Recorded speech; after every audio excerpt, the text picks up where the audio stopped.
Hello, hello, hello, hello. Hi guys. I'm sorry for the little wait. I got tea.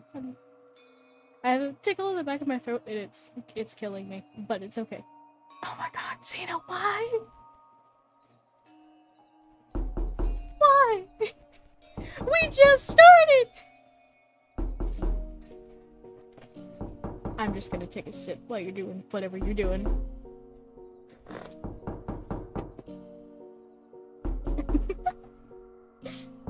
It's so long! I need to switch it out. I need to find the short version.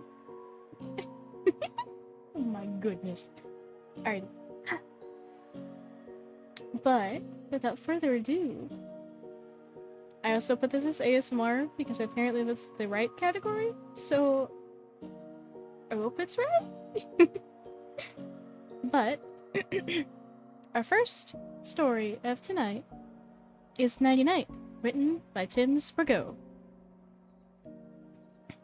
Hold on. That tickle is killing me. Alrighty.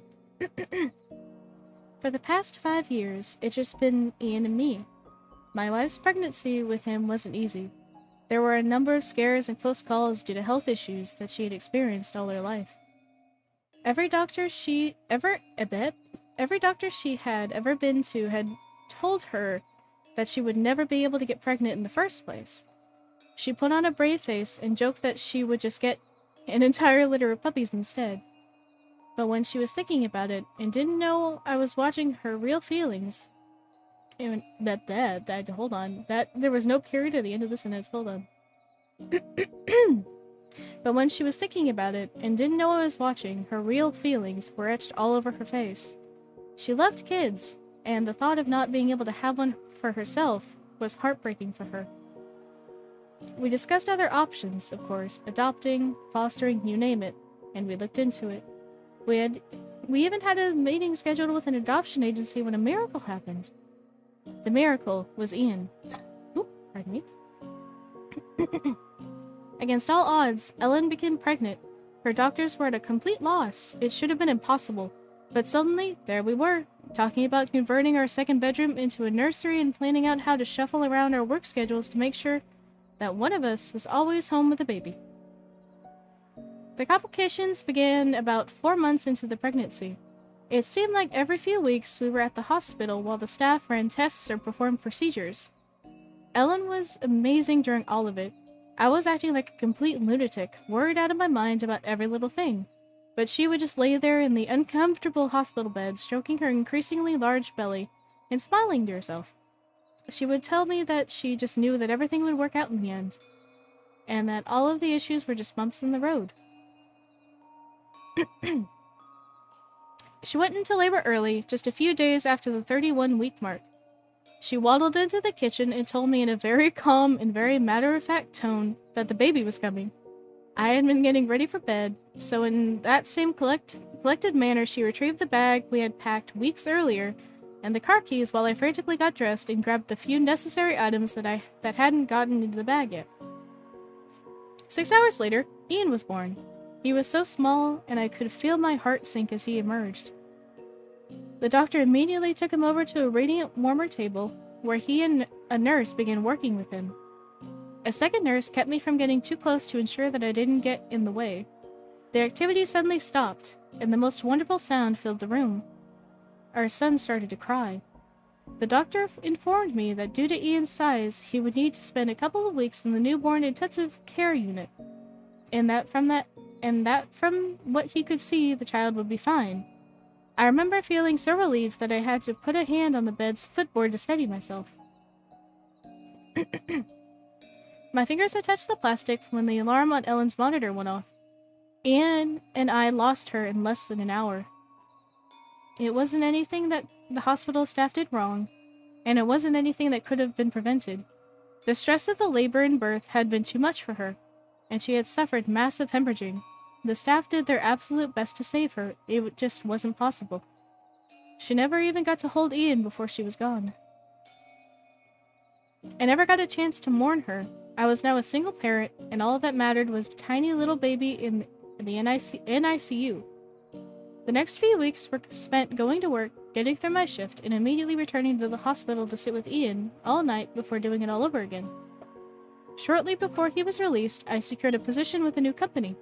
It paid less, but it allowed me to work from home. Without much of a family support system, I needed to be there for him at all times. After all, it was just me and him now. I wish so much that Ellen could see this incredible child that we made together. He's loving, energetic, frustrating, confounding, and so much more. He's everything that we could have hoped for and so much more. He also has a very vivid imagination for his age, which is partly why I didn't believe him when he first told me that he was being visited by something during the night. It took a while to get to this point, but we've settled into a routine each evening. We have dinner together, spend about an hour running around outside if the weather is nice, or playing inside if it isn't. Ian gets his bath, and then he lays down to sleep for the night. This routine is supposed to be finished around 8 o'clock each night, but if you have kids, you know that no routine is foolproof. On the first night that he was visited, I didn't manage to get him wrangled into bed until almost 9. I was catching up on work at my desk when I heard Ian yell for me. I'm ashamed to admit that my first reaction was to feel irritated. Normally, when he called out for me like that, it was to try to get one last drink of water or to tell me that he isn't tired and can't go to sleep. That would happen at least twice a week. I said that I have an incredible child, not one that wasn't prone to the usual 4-year-old tendencies. When he immediately cried out for a second time, though, I stood up and pushed my chair back so hard it tipped over. There was a panic in his voice. I hurried up the short flight of stairs to the second floor and flung his door open, my hand immediately going for the light switch. Ian was sitting in his bed with tears streaming down his face. The left leg of his pajama pants was pulled up, and his hands were pressed down on the skin. The sheets and comforter from his bed were laying on the floor. His pillow was hanging halfway off the mattress. I hurried over to him and knelt down next to his bed, putting down the safety rail as I did so. He immediately flung his arms around my neck and started crying harder. The sobbing was so intense that he started to cough uncontrollably. I pried him off of me and held him in my lap to allow him to catch his breath. We sat there for a long time, him crying and sniffing loudly with me gently stroking his hair and telling him that everything was alright. When he finally calmed down, I sat on the edge of his bed and took his hands away from his leg. There were 3 long scratches running down it. They weren't deep, but there were a few tiny beads of blood. I gently asked him what had happened. He remained silent. I asked him again, and this time he lifted his head to look me in the eyes. Nighty-night hurt me, he told me in a tiny voice. I looked back at him in confusion. I don't know what I had expected him to say, but it certainly hadn't been that. Nighty-night? I asked softly. Like what I tell you at night before you go to sleep? Nighty-night, Ian repeated, more forcefully this time. He scratched me, like the bad cat did. Just after his third birthday, he had been scratched by a neighbor's kitten while trying to play with it. The claws hadn't even punctured the skin, but the incident had stuck with him. I'm sorry, big guy, I don't understand. Are you saying that Nighty-night is a cat? No cat. Nighty-night is a monster, Daddy. He hurt me. I looked down at the scratches. They were obviously real, but just as obviously, they hadn't been caused by any monster. Something else had happened. I wanted to make it clear that I never thought for a second that Ian was lying to me. Sure, he was prone to the occasional fib, just like any young child was, but he never lied to me about important things. Besides, he was too scared to be making up a story.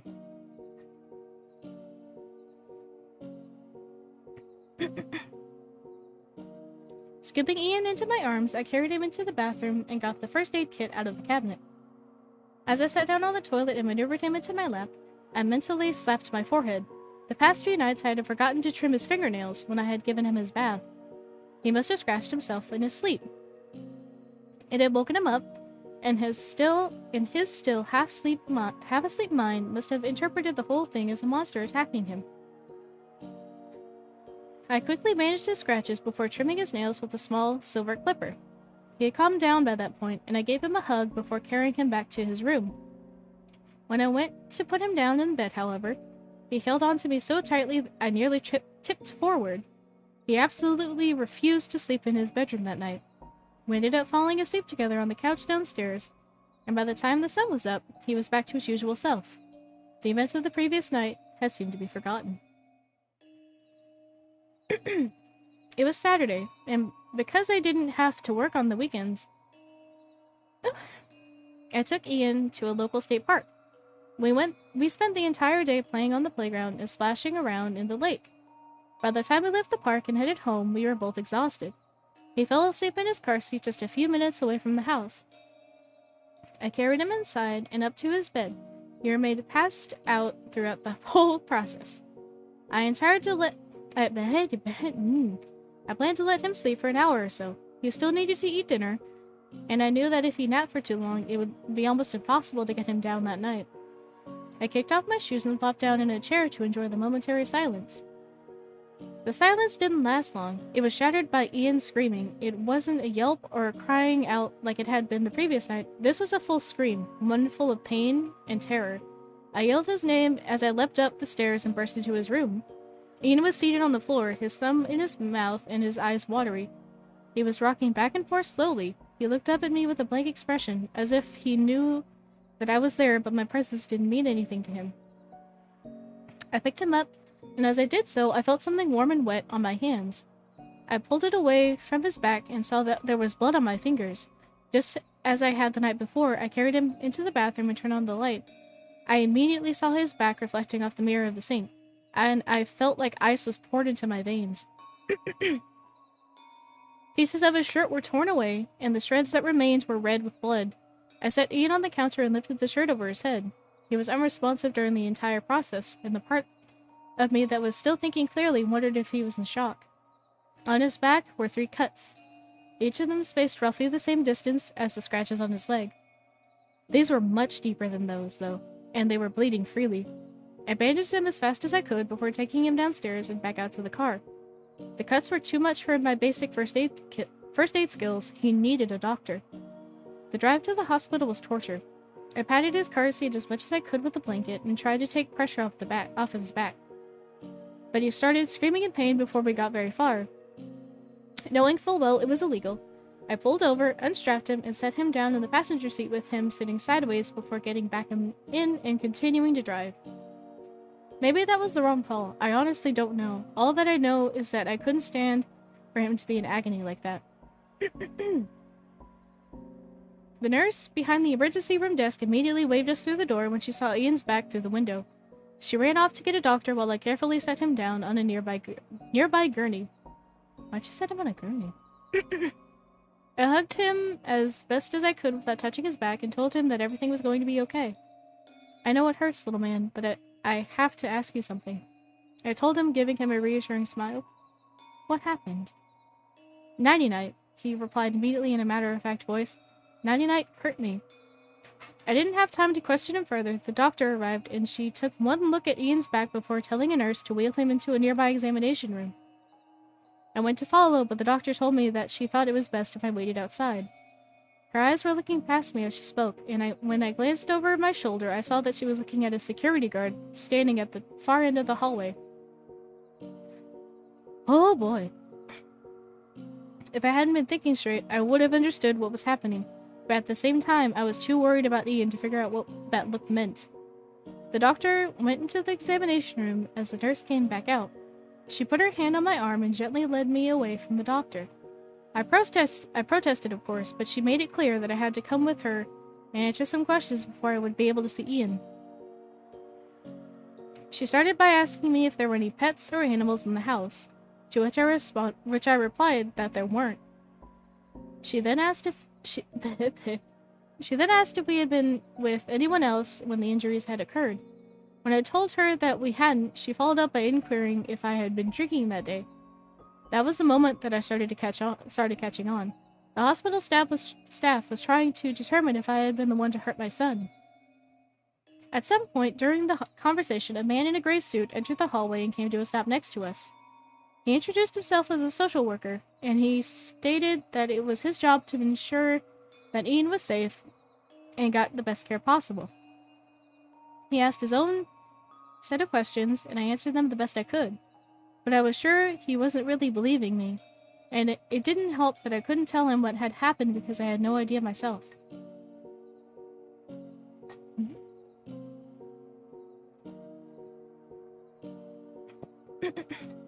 Sometime later, the doctor came back out of the room and informed me that while one of the cuts had been shallow enough to bandage, the other two had required stitches.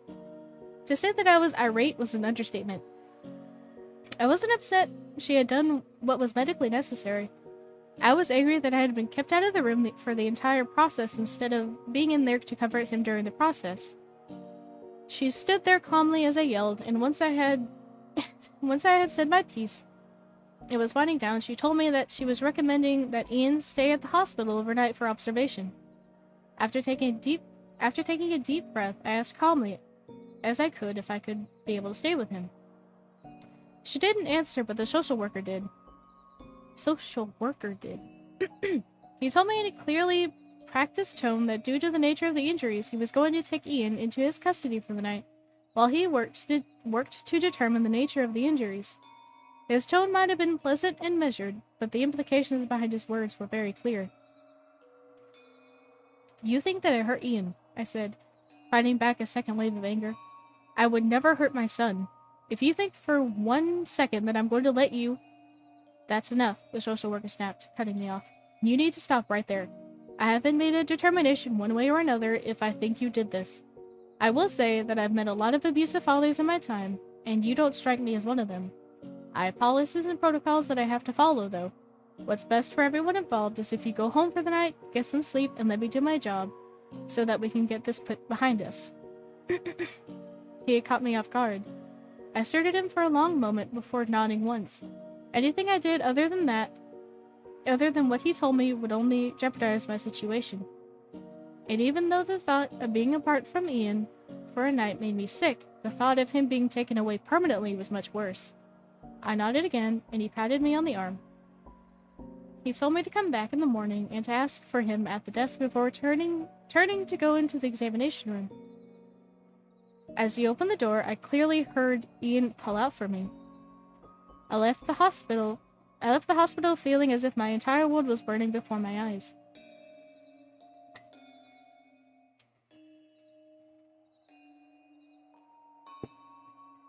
Ugh.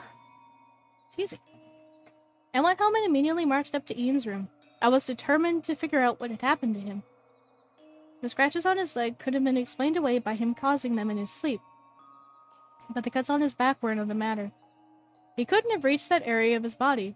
Even if he could have, there was no way he could have made markings that deep. Something else had happened. I tore apart his room looking for answers. A loose screw, or a nail that he had leaned up against, a broken piece of bed that I hadn't noticed, a toy with something protruding, anything. I examined every inch of the room from top to bottom. I came up empty. There was nothing that I could find that could have caused his injuries. Defeated, I leaned up against the wall and slid down the floor. Something caught my eye, and I reached over to pick up a small stuffed duck. Its yellow cloth had faded, and overall it looked a bit worse for wear, but I could still identify it as the first toy that Ellen had bought for Ian. It had been right after we had found out she was pregnant. She had named it Mr. Quackers, an absurd name for an absurd-looking duck.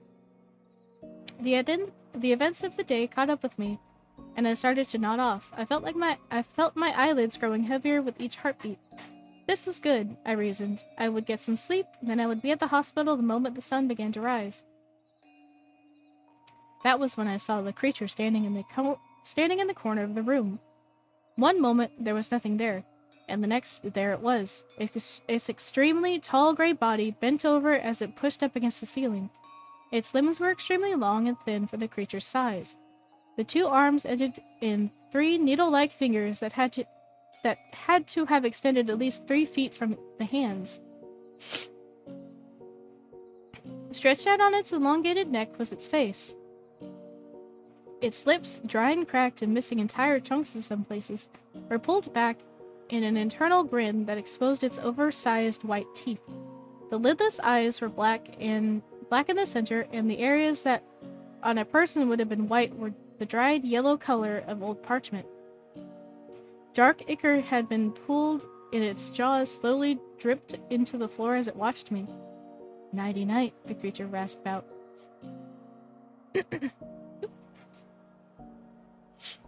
My entire body jumped as I snapped back to full consciousness. The creature was gone again, with no trace that it had even been there in the first place. The spots where the ichor had splattered onto the floor had vanished. I sat there on the floor, alone in the room with my pulse racing and my breath coming in short gasps. I could have attempted to rationalize what I had seen.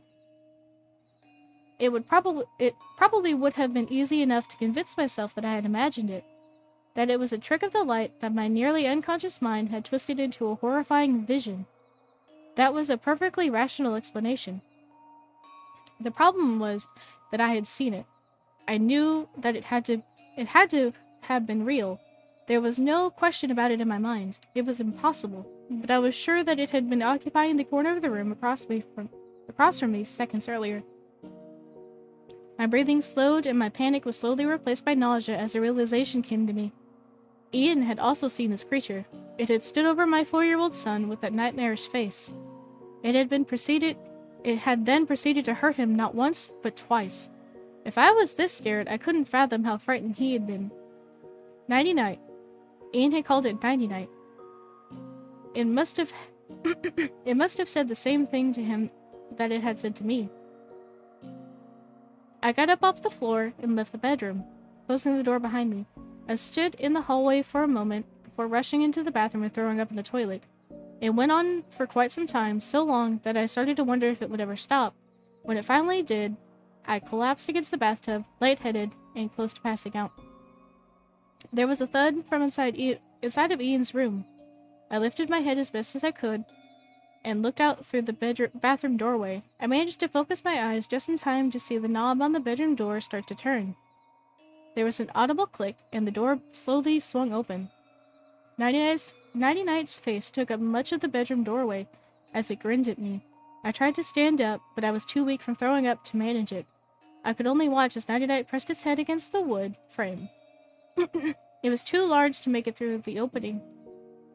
My feeling of relief was only momentary. Nighty-Night started to push its head harder. Its face stretched back as the head slowly began to force its way through. It was like watching rubber being forced through a hole. Nighty-Night, it rasped, the voice coming out distorted through the stretched lips. I had to leave, and I had to do it so quickly. More of the monster's head was making it through the doorway every second, and it wouldn't be long before it was free of the room's confines. Ignoring my aches and pains, I forced myself into a standing position. My head swam, and once again I was sure that I was going to pass out, but somehow I was able to barely remain conscious. Nighty-Night's face was almost all the way through the doorway now. I stumbled into the hallway and pressed myself up against the wall opposite of the creature. Being as careful as I could, I moved past it, feeling its hot breath on me as I did so. Its teeth were mere inches away from my body. I made it through the thin opening and hurried down the stairs.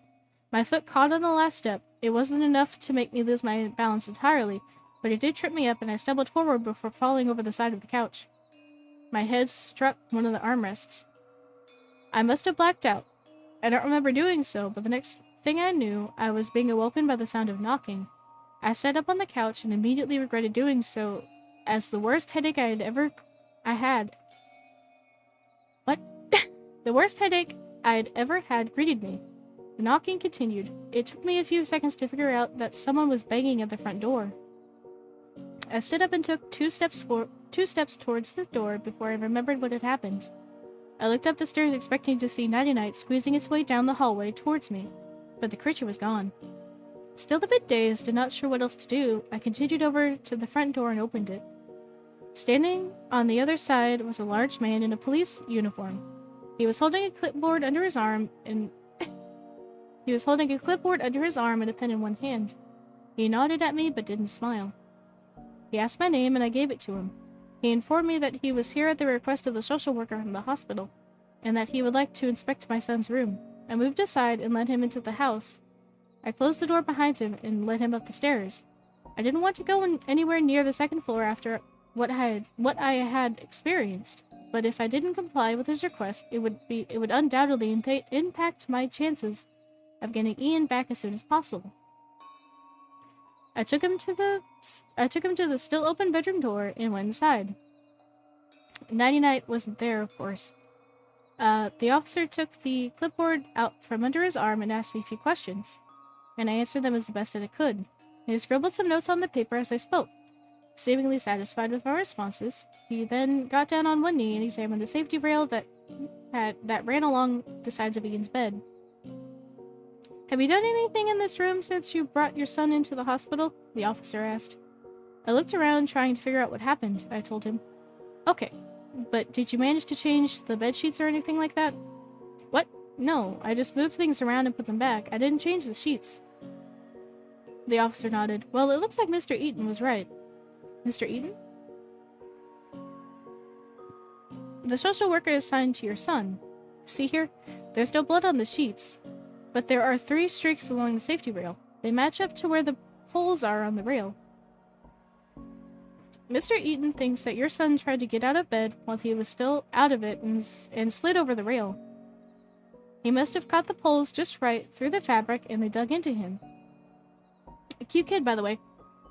He said that he was going nighty-night and that his back started feeling ouchy when he got out of bed. Eaton put things together from there." I couldn't believe what I was hearing. The theory was wrong, and Ian's words had been completely misinterpreted. The blood trails and the spacing of the rail poles were pure coincidence. It was all working completely in my favor, though. Good thing, too. If he hadn't figured it out, or if I had found anything to prove him wrong here, we'd be having a very different conversation right now. Seemingly satisfied with everything, the officer left and went back to his car. I watched him through the window as he pulled out and headed down the street. The sun was starting to come up over the trees, and I could hear the family of robins in the front yard chirping. I decided that it was close enough to morning to go to the hospital and get my son back. It went smoother than I had expected. The social worker had me fill out some quick paperwork so that they had my statements for the record, and after that, he led me to the patient room on the opposite side of the hospital. He had barely opened the door for me when Ian came running up to me barefooted with his little hospital gown, waving behind him, and practically jumped into my arms. He hugged me tightly, and being careful to avoid the white bandages covering his stitched cuts, I hugged him back. We stood there for what seemed like an eternity, me crying and him telling me all about his stay in the hospital.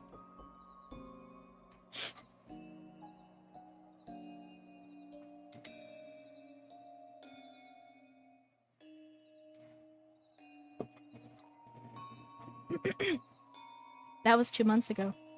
The house that I raised Ian in is currently for sale, and my realtor tells me that there are a number of people interested even though it hasn't been listed very long. A seller's market, she calls it.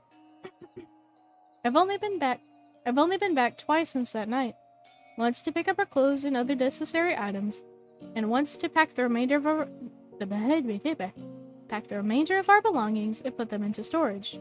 Both times were during the middle of the day, and each time I made arrangements for Ian to stay with someone instead of accompanying me. We've been living in a hotel on the other side of town. My long-term plan is for us to move far away, possibly all the way to the coast. I want to put as much distance between us and that place as possible. Last week, I read a newspaper article in the local paper about an officer that killed his wife. According to the report, he had said that he had just started to doze off one night when a giant monster appeared in his room. He had grabbed the gun that he had kept in his nightstand and fired off 5 shots at it. The monster disappeared, but his wife had been walking into the room at the same time, and 2 of the bullets struck her, killing her almost instantly. No one believed him, of course. How could they possibly have? It was a ludicrous story. He seemed so convinced that he was telling the truth, a psychological evaluation was ordered before formal charges were filed. 3 days later, he was found dead in his cell. Not just dead, but damn near decapitated. The police are baffled. He was alone in his cell, and there was nothing he could have used to do that to himself. The guards think that one of the other prisoners got in and did the job. Former cops don't have a lot of friends in jail, after all. They're at a loss to explain just how a prisoner could have gotten into the cell and caused so much damage without alerting anyone. This was the same officer that had come to my house. I know what happened to him. It was the same thing that almost happened to both myself and my son. It was nighty-night. I think that I've gotten the creatures appearing. I think I've got the creatures appearing and disappearing act figured out. I was on the verge of becoming unconscious both times I saw it. The first time I was almost asleep, and the second time I was trying not to pass out. When I actually did black out, it didn't harm me. The officer said in his statement that he was falling asleep when he saw the monster in his room. I think nighty-night exists in that ever so brief moment between awake and asleep. When you enter into that moment, you can see it, and it can look right back at you. Or maybe I'm wrong and it's always there, watching and waiting until it can come for you in that short time where your world and its world are connected. I don't know. I don't have all the answers. I doubt that I ever will. Knowing exactly what Ian had gone through might provide more insight, but it doesn't matter. I refuse to ask him about it. He's sleeping through the night now that his wounds have mostly healed, and I'm not going to dredge up bad memories that could only hurt him. He deserves to be safe and protected from things both natural and unnatural.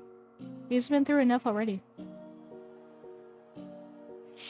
I'm afraid that he's going to be through more before this is all over. Last night, as I watched him sleeping on the bed in our hotel room, I started to drift off in the uncomfortable armchair in the corner of the room. I was just about out when I heard something through the glass window to my right. It was faint, as if coming from quite a distance away, but I recognized it immediately. Nighty-night, the raspy voice called out in the darkness. I jerked away and immediately stood up to start packing our things, being careful not to wake Ian up as I did so. He needed the rest. We were going to be on the road for a long, long time. I actually really liked that one.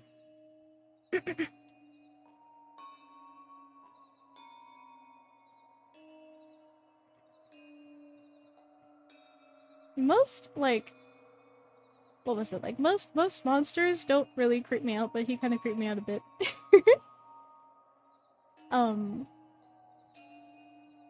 I wish that tickle in my throat didn't make me cough so much before stream, because my voice is kind of going away again, and I don't like that. So I hope it sounds okay to y'all.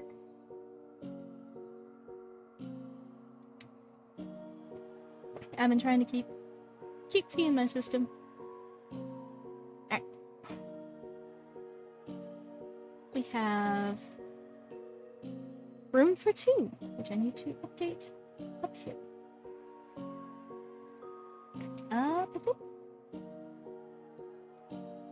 Boop, boop. Oops. Thank you, Fire. Okay. Alright. Okay. Oh, this is by the same guy. I didn't notice. Room for 2, written by Tim Sprago. Over the past couple of weeks, I've had a number of well-intentioned people in my general orbit comment that they've noticed a huge uptick in the amount of alcohol that I've been consuming. That's a fancy way of saying that I've been drinking myself into a stupor every night. Now, I can't say that they're wrong. I also can't say that their concerns aren't valid. I also can't say that I'm not drinking enough daily to drown a fucking fish. You know what I can say though? I can look you right in the eye and say without absolute certainty that if you ever have to find out what's in the dark waiting for you like I did, you'll be inclined to knock back some shots too. Ooh. There are 2 things that you need to know right off the bat about how all of this started. The first is that my father was the head of a very prestigious crime family. By prestigious, I mean that anyone with half a brain was afraid to cross it. Since I'm not an idiot, I won't be providing either his name or the name of his, shall we say, business venture. The second thing is that I never got involved with his dealings. Not at any point in my life. My mother, bless her soul, made sure of that. I never had a desire to be part of that world anyway. Sure, the money would have been appreciated, but when you grow up hearing stories about people that never got to enjoy the fruits of their labor because of the dangers associated with working for my father, you understand that there are better ways to support yourself. The problem, at least in my case, is that there are other folks out there that couldn't give two shits about the personal choices that you've made. This was a point that was made to me rather violently one Friday afternoon. One minute, I'm walking down the street through my supposedly safe neighborhood, and the next, I'm being snatched by two thugs that could best be described as living mountains. The smaller, and I use that term loosely, of the two shoved one gloved hand over my mouth, and they carried me into the back of a waiting van with no effort. A gag was shoved into my gullet, and a hood was thrown over my head. There was no way to know how much time had passed when the van finally came to a stop. It had definitely been a while. I heard the van's back doors open, and a moment later I was being pulled out of the vehicle. The hood was removed. I gratefully breathed in the fresh air through my nose. Standing in front of me was a woman, about 6 inches shorter than me. She seemed even smaller with the two giant men flanking her.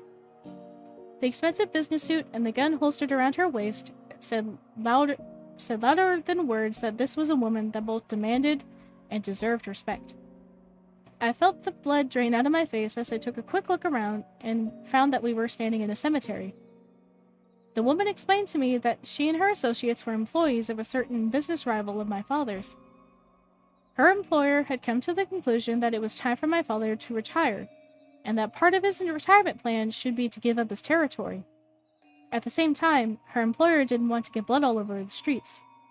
It was determined that the best way to make the transfer of power, and I can't read, I'm dyslexic. It was determined that the best way to make the transfer of power nice and clean was to abduct me and use me as a bargaining chip. She turned and started walking across the cemetery. The two large men gripped me under the arms and half carried, half dragged me after her. It was an old graveyard, with heavily weathered and broken headstones that were in the process of being reclaimed by the grass and weeds. Our little group came to a stop in front of a gnarled husk of a tree with an open grave in front of it. I tilted my head to look inside the hole, and went down a good 5 or 6 feet, and there was a coffin at the bottom. Its lid was open, and there was a lime green oxygen tank placed inside of it. The woman gave me a long look before asking me if I knew where I was. There were the beginnings of a pretty nasty smile at the edge of her lips. That didn't bode well.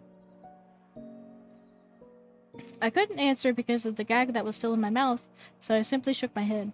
She proceeded to tell me that I was standing in front of the resting place of Tabitha Alden, a woman who had lived in the area almost 400 years earlier. The local townspeople had claimed that, after being mocked and humiliated by a group of children, she had made a pact with the devil. She used her newfound powers to enchant the children and force them to hang themselves in the nearby woods. The stories also said that she had helped a demon possess a minister, who had gone on to murder half of a dozen town residents before they managed to subdue him. She had been proclaimed a witch, and the sentence that came with it was death. The townspeople had carried out that sentence by burning her alive. My captor informed me that, unlike in the story, she was going to give me a choice. I could choose to get into the casket willingly, or I could choose for her to put a bullet in the back of my head right then and there. One of the men pulled out the gag so that I could respond. It wasn't much of a choice. I picked the casket. As I slowly lowered myself into the coffin, I was careful to avoid stepping on the oxygen tank. Like I said earlier, I'm not an idiot. Tabitha Alden before me, they were going to bury me alive. Oh, I said burning earlier, oops. They were going to bury me alive for as long as it took for my father to agree to their terms. The last thing I needed was to accidentally damage the only thing that would be keeping me alive. That was assuming my father actually gave in to their demands, of course. I figured it was a coin flip at best. I laid down in the casket. It was disturbing, to say the least. I barely fit inside of it. There wasn't much room for me to move my arms or legs. and the top of my head bumped against the wood. The woman instructed me to put on the plastic mask attached to the oxygen tank, and I complied. It covered my nose and mouth, and it fit tightly against my skin. I once again did as I was told, and she had me turn the tank's valve to open the flow of oxygen into the mask.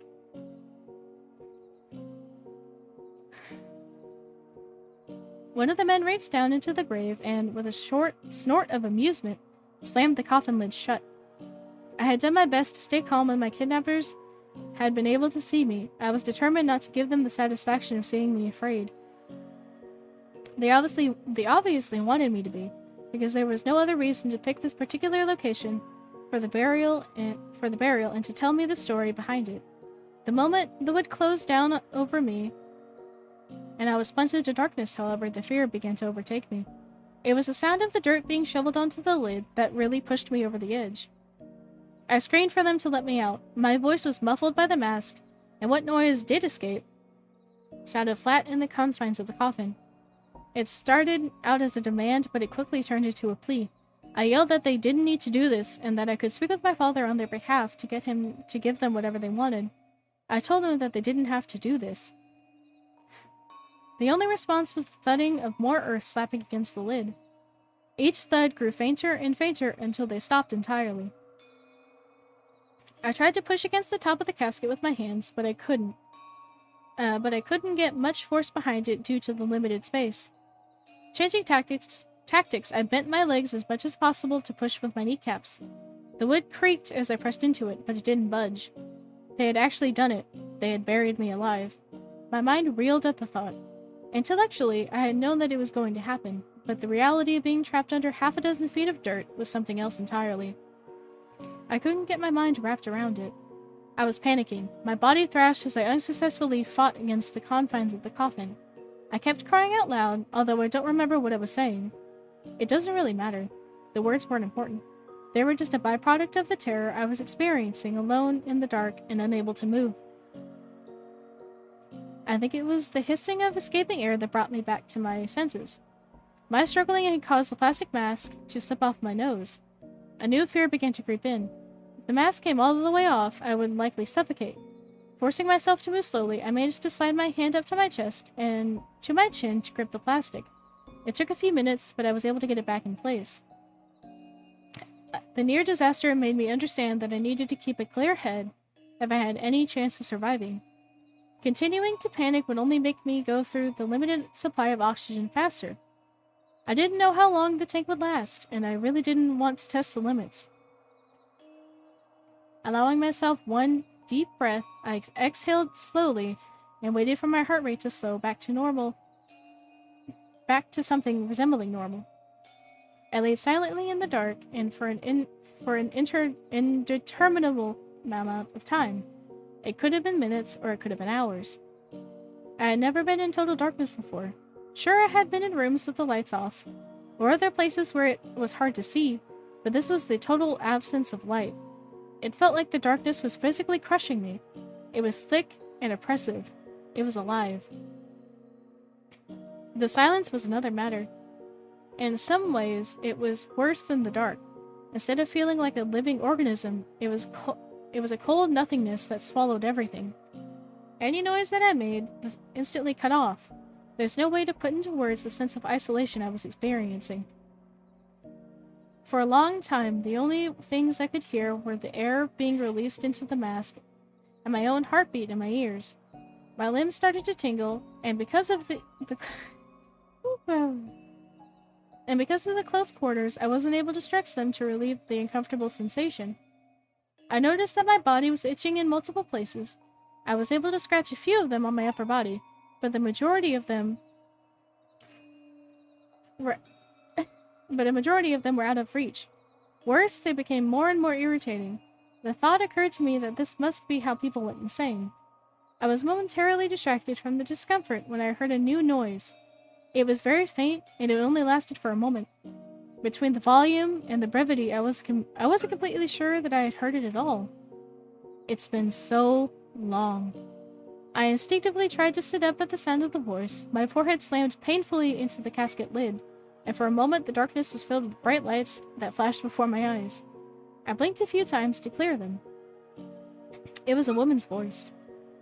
It didn't sound like the woman with the gun. The pitch was different, and it was dry and raspy. I couldn't tell for sure. It was like it was coming from far away, like I was standing at one end of a tunnel and the speaker was at the other end. I smiled broadly inside in relief. There was someone near the gravesite.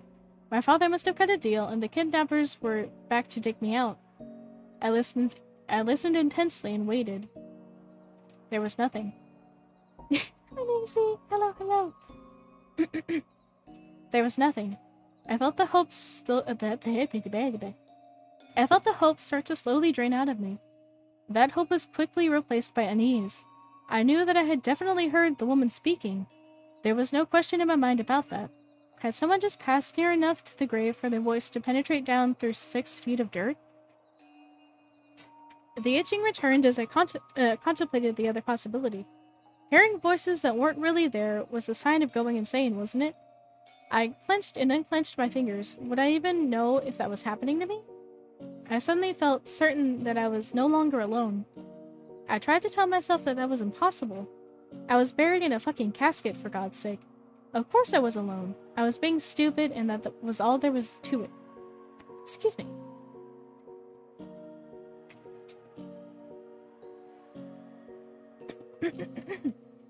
It was easy to prove, too.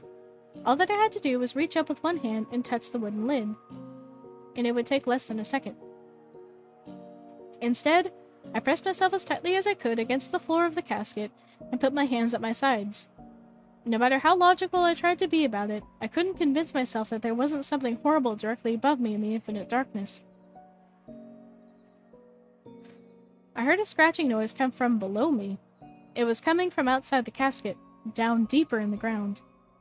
I've been so alone here below the world. The woman's voice wasn't coming from the outside world, it was in my head. The blackness above me shifted. It wasn't anything that I could see or hear. I can't explain how I knew it had happened, but it did. The scratching grew louder. It was still below me, but it was slowly getting closer. I thought about what my kidnapper had said about where I was being buried. She had told me that the coffin was above a witch's grave. I had dismissed that as a mere scare tactic, but I was starting to believe that there was something to what she had said. A chill ran down my spine and I shivered. The scratching drew even closer. Let me show you. I felt tiny spots of cold against my forehead. It was like icy fingers being pressed against my head. The darkness erupted in red light, and my eyes opened wide as images flashed before them. I saw a woman with long, dark hair walking through the woods. She was wearing a gray dress with a matching bonnet. In her hands was a piece of rope that was tied to a dark sack that she dragged behind her. It looked heavy, but she didn't seem to be bothered by the weight. She came to a clearing. In the trees, there were stone slabs and monuments that formed a ring. And in the center of the ring was a raised platform made of rock. She dropped the sack in the center of the platform before untying it. There was a moan from inside of the bag, and the small hand of a child reached out through the opening. My vision blurred. When it cleared, I was looking at the same woman, standing in front of a small house with wooden sides and a thatched roof. Just beyond the cottage was a wide river that raced off into the distance. She was surrounded by dozens of people dressed in shabby clothes and holding large torches. They were pointing and yelling at her. They leveled accusations at her that she was a witch, and that she had defiled their town. The woman tried to reason with them, but when it became clear that it wasn't working, she shrugged and smiled wickedly. She raised her arms, and the river rose up into the air and diverted course towards the gathered mob. The water smashed into them and rushed over them as they tried to break free. When the river retreated back into its banks, most of the people were left dead or dying in the mud. Everything went blurry again, and moments later I was looking into a deep pit. The woman was lying at the bottom of it, thick iron chains wrapped around her body. Men were using ladders to exit the hole, and after they were all out, the ladders were pulled up after them. As a haggard-looking priest loudly recited prayers, the men began to shovel large amounts of dirt back into the hole. The woman screamed obscenities at them as they worked. Soon, her shouting stopped as she became covered in soil. The men continued their task as the sun began to set over the horizon. I was suddenly back in the darkness. I gasped as I released the breath that I didn't know I had been holding. Below me, the scratching was louder and closer. I would have been questioning my sanity if the time... I would have been questioning my sanity at the time, for that hadn't long passed. Sanity had gone off the elevator at the ground floor. Down here in the basement, there was only the void and the nightmares that dwelled inside. Tabitha Alden was free of the heavy chains she had been wrapped in, and she was clawing her way up through the earth towards me. Maybe she was still alive somehow, or maybe death simply wasn't enough to stop her. It didn't matter. All that mattered was that she was coming and there was nothing I could do about it. Don't be afraid. There's plenty of room for two. Manic laughter filled the void. My terror got the best of me and I began to kick out my legs to strike at the side of the casket as I screamed, incoherently. In that moment, my irrational mind was gone, and in its place was only primal instinct. I could hear the digging below me even over my screeching. The rhythm had gotten faster, as if it was more eager now that it was getting closer. It took a huge amount of effort, but I was able to take back control of myself and quiet it down.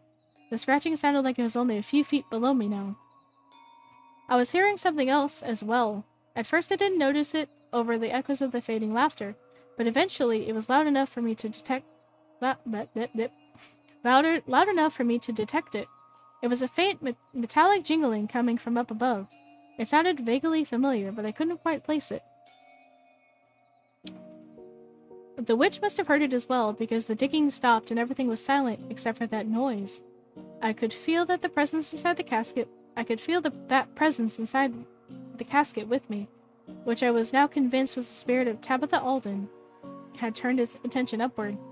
The temperature inside the coffin began to rise. She was angry, and her rage was radiating off of her spirit in waves of heat. It doesn't matter. They're too late. The scratching began again, but this time it was more frantic than it had been before. It took me a moment to process what she had just said. Once I did, things clicked into place and I felt a small glimmer of hope. The metal jingling was the sound of the shovels striking dirt. My kidnappers had returned and were beginning to dig me out. The witch's assault had turned into a macabre race, and I was the grand prize.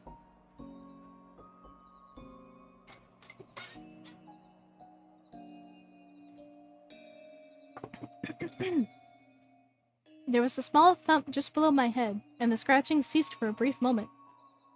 The witch's body had reached the bottom of the casket. I could actually feel the fingers scraping against the wood as it started to crack and splinter. The boards were slowing her down, but they weren't going to stop her for long. The darkness above me didn't seem quite as complete as it had been just minutes earlier. The shovels were close enough now for me to hear each scoop as they cleared away the soil. The witch made a sound like a growl. It was filled with frustration and desperation. The soft hiss of air in my mask stopped. The oxygen tank had run out of air. That probably should have concerned me, but I figured that my fate was going to be decided one way or another before I even had a chance to suffocate. I had a new and more immediate problem to deal with anyway. The temperature in the temperature in the casket had risen so much that it was starting to burn. I felt like I had a sunburn across my entire body, and the pain was slowly increasing as the shovels grew closer. Not having any other choice, I grit my teeth and tried to relax as much as possible. My head moved down about half an inch as the first wooden board broke away. The witch's spirit laughed in satisfaction. I quickly lifted my neck so that the back of my head was no longer touching the coffin floor. I was horrified by the prospect of her fingers coming into contact with me. A shovel struck the top of the casket lid. There was a shout from above, and I could hear more of the dirt quickly being removed. At the same time, a second board snapped. Too late. The third board shattered, and I felt fingers grab the back of my head. They were freezing cold against my burning skin. I felt them flex as they dug past the hair into my flesh. My mouth opened wider than I would have thought possible, and I screamed wordlessly. The spirit's laughing turned into an exalted cry. I clamped my eyes shut as the casket lid was thrown open. The presence was gone, the fingers were no longer gripping me, and I was once again alone inside the wooden box. One of the large men that had initially taken me pulled me out of the grave and set me down on the cool grass. My eyes gradually adjusted to the light, and I was able to open them again. I had never seen a sight as welcoming as the faces of my kidnappers. I don't think I read that right. I had never seen a sight as welcome as the faces of my kidnappers. The exchange went off without a hitch. My father had promised to give up his territory in exchange for my safety. And he was a man of his word. After a brief handshake between him and now his former rival, I was handed over, and that was that. My kidnapper's employer was now significantly wealthier and, more importantly, had a stranglehold over the city's organized crime. I think my father was secretly happy about the overall outcome. He had been thinking about retiring for quite some time, and now he was able to do that while guaranteeing that his employees would be taken care of. Besides, he had his big stacks of money to pry into if he ever missed the life of a crime boss. And me? I got a parting gift. I had come out of the casket physically okay. My skin had been red from the heat, but I hadn't suffered any lasting burns. When a doctor had looked me over, I hadn't told him what had happened. And he said he thought the odd redness was from hypoxia? Apparently a lack of oxygen can cause your skin to change color. Anything from blue to red. Weird, huh? Mentally okay? Not so much. A few days after my ordeal, I started to hear it. Oop. It was the same scratching and clawing noise that I had heard coming up towards me as I laid inside that casket. Instead of coming from below, though, now it was in the back of my head. I could hear it scraping against the inside of my skull. I tried to ignore it at first. I tried to convince myself that it was just some kind of PTSD, and that the sounds only existed in my imagination. That didn't work, so I tried therapy. The shrink told me over and over again that what I was hearing was just a manifestation of the trauma that I had suffered, and that none of what I had thought had happened inside the coffin actually had. His words rang pretty damn hollow. At 3 in the morning on a cold November morning, I woke up standing in front of that gnarled dead tree, marking the grave of Tabitha Alden. There was a shovel in my hand and a freshly dug pile of dirt next to me. At my feet was a hole leading down into the earth. It was still dark out, and the only illumination came from the headlights of my car. It had been driven far enough up the small hill for the lights to reach. I had no idea how I'd gotten there. I don't know the how, but I was pretty sure I knew the why. The witch was in my head. She had waited until I fell asleep and marched me back to her grave like a puppet to dig up her body. I got in my car and started driving back home. I passed by a bar on the way and... Oh my goodness, that scared me. Hi, welcome. Thank you for following. That actually scared me. Hello.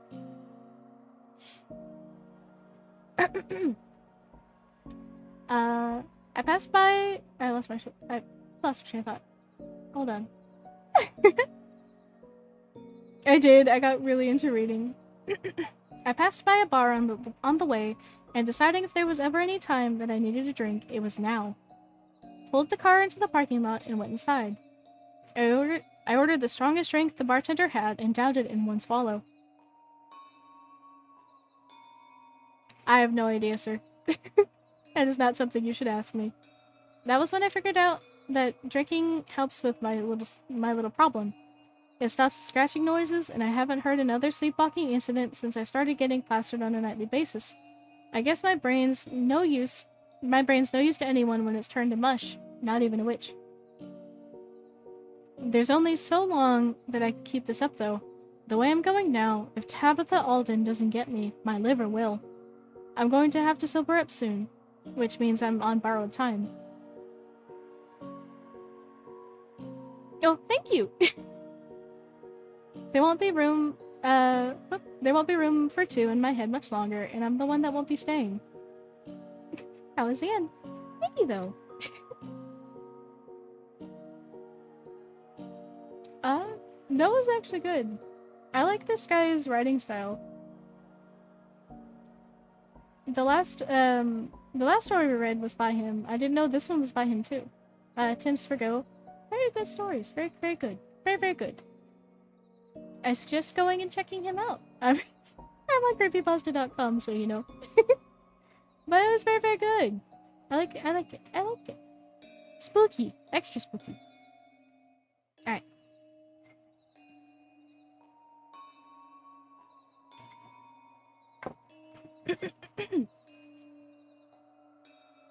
Thank you, Maisie. I'm downing the rest of my coffee. Coffee? Tea. This is tea. I had coffee earlier.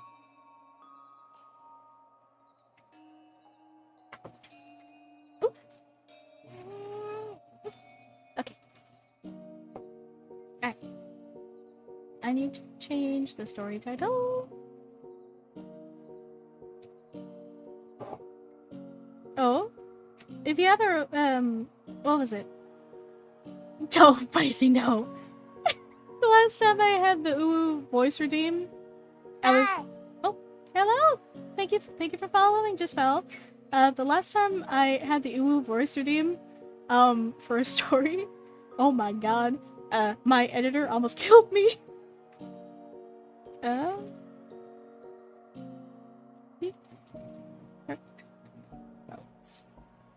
I think that's what it is. Those deep, dark wells. Okay. I had to put it into, like, that Uwu generator because I'm not a master of the Uwu voice. So I'm gonna have to do this again. It's been so long, though. Alright. I'll do half the story. It's 14 minutes long, so...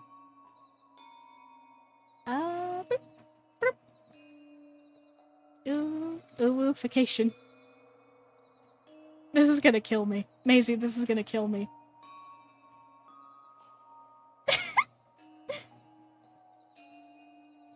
Alright. I can't do this. Oh my goodness. The terrible thing that happened at night, as most terrible things do, while I quick away at my home job as a transcriptionist. I'd often watch the boys playing in the backyard. They'd... I have an accent when I do this. They'd be at for hours acting out some scene with foam swords and plastic guns. Only stopping when the sun left to rise elsewhere. Elsewhere.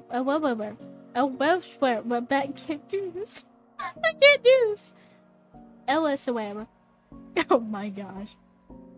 Seeing Mason made me happy. He finally found a friend. His daddy left us when he was 6 months old, and more old.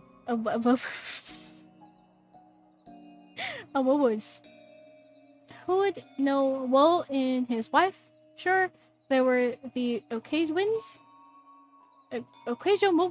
It's busy. The occasional visits I sound like I have a weird lisp. Every few years. But even though those were short and feigned, not even so much as an annual birthday card. Perhaps that was why Mason and Sherwood?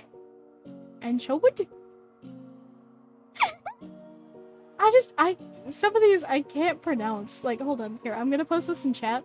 Because I use the Uinator thing. I'm gonna post some of it in chat. Some of these things I don't know how to pronounce. I don't know how to pronounce them. I need practice in doing the Uwu voice. Look at it. This is so bad. And that's just gonna show up on screen. I hate that I put that on screen. It's so bad! Do you see it? It's so bad!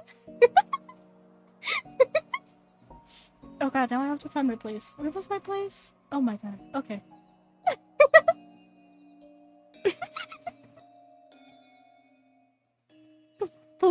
Plastic guns. Plastic. So bad. Finally.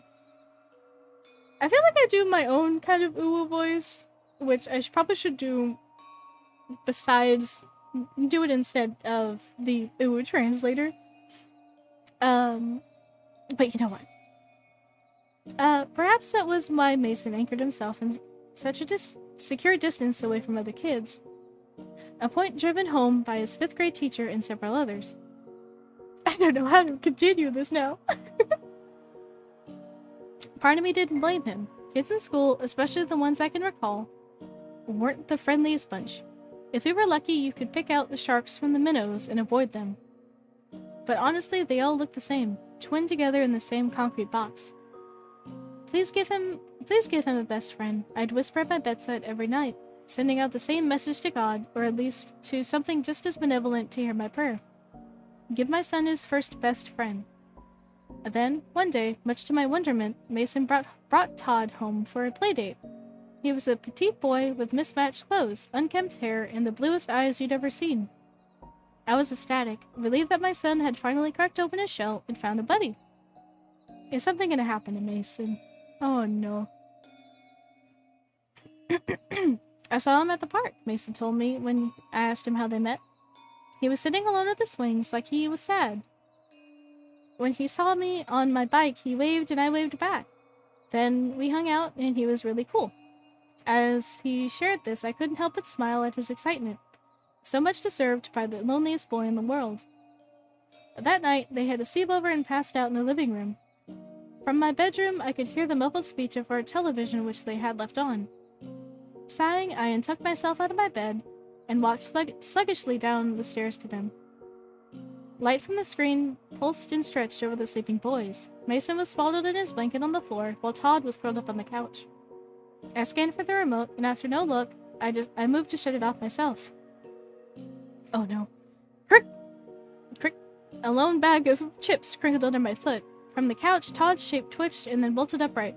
I meant to say sorry, but I was stopped short. When Todd jutted awake and opened his eyes, I couldn't see them. They hadn't rolled up in their sockets or slipped to their sides. They were simply gone. 2 holes of singular darkness. Todd had blue eyes, vividly blue eyes. But at that instant, not even the glow of the television reflected off the dark membranes, black as Santa's coal. Then he blinked and the eyes returned.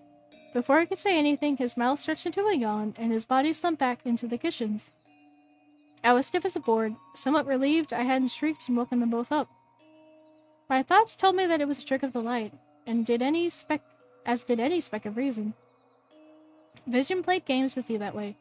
I switched off the television and went back to bed. A few weeks later, on an especially windy evening, a knock came at the door. Todd was there as usual, seesawing on his soles patiently. Hi there, I smiled. Hi, he smiled, his thin neck crocked. Can Mason come out to play? Before I even had to answer, Mason had already squeezed past me, still working on one of his arms through his jacket sleeves. Bye, Mom! I watched as they disappeared down the street. Their role was to be back before dark, and to their credit, the boys always returned just as the sky started to dim. On that particular outing, they came home with some cool rocks they'd found in dirt-clotted sneakers. God, I miss being a kid. I don't know, this story is making me miss being a kid. Alright. By the time Todd was ready to walk back home, it had fallen too dark for him to go alone. I gave him a ride with both boys in the back seat. It wasn't a far drive, as his house was only a few streets away. Why is my model turned? Who turned you? Don't do that. Okay. Ever so often, my eyes would slip back to the rear view and see Todd watching the street, Mason dozing off next to him. As we passed beneath the street lamps, a bar of light would creep through the window, roll over his face, and vanish over his head. The car suddenly rocked as my wheels rolled too hastily over a speed bump. His gaze left the window and met mine. Only this time, as the slanted light skimmed over his features, blue eyes did not look back at me. They were gone, blotted out by the same oily darkness. silent, murky circles. Even his skin, in that moment, looked different, like dry, modded clay fit poorly over a skull. His lips bloodlessly shriveled. I slammed on the brake, jostling all of us with a sudden lurch. Mason gasped himself into wide-eyed awareness. As far... As fast as it had happened...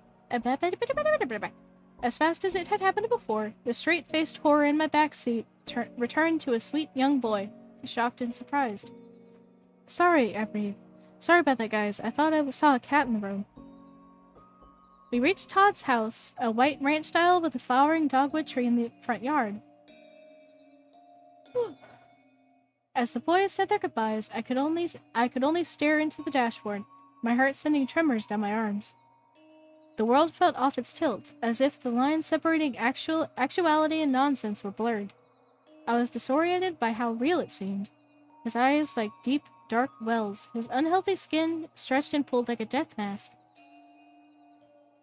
My thoughts clashed with the folds of my brain that formed logic, and eventually, logic won.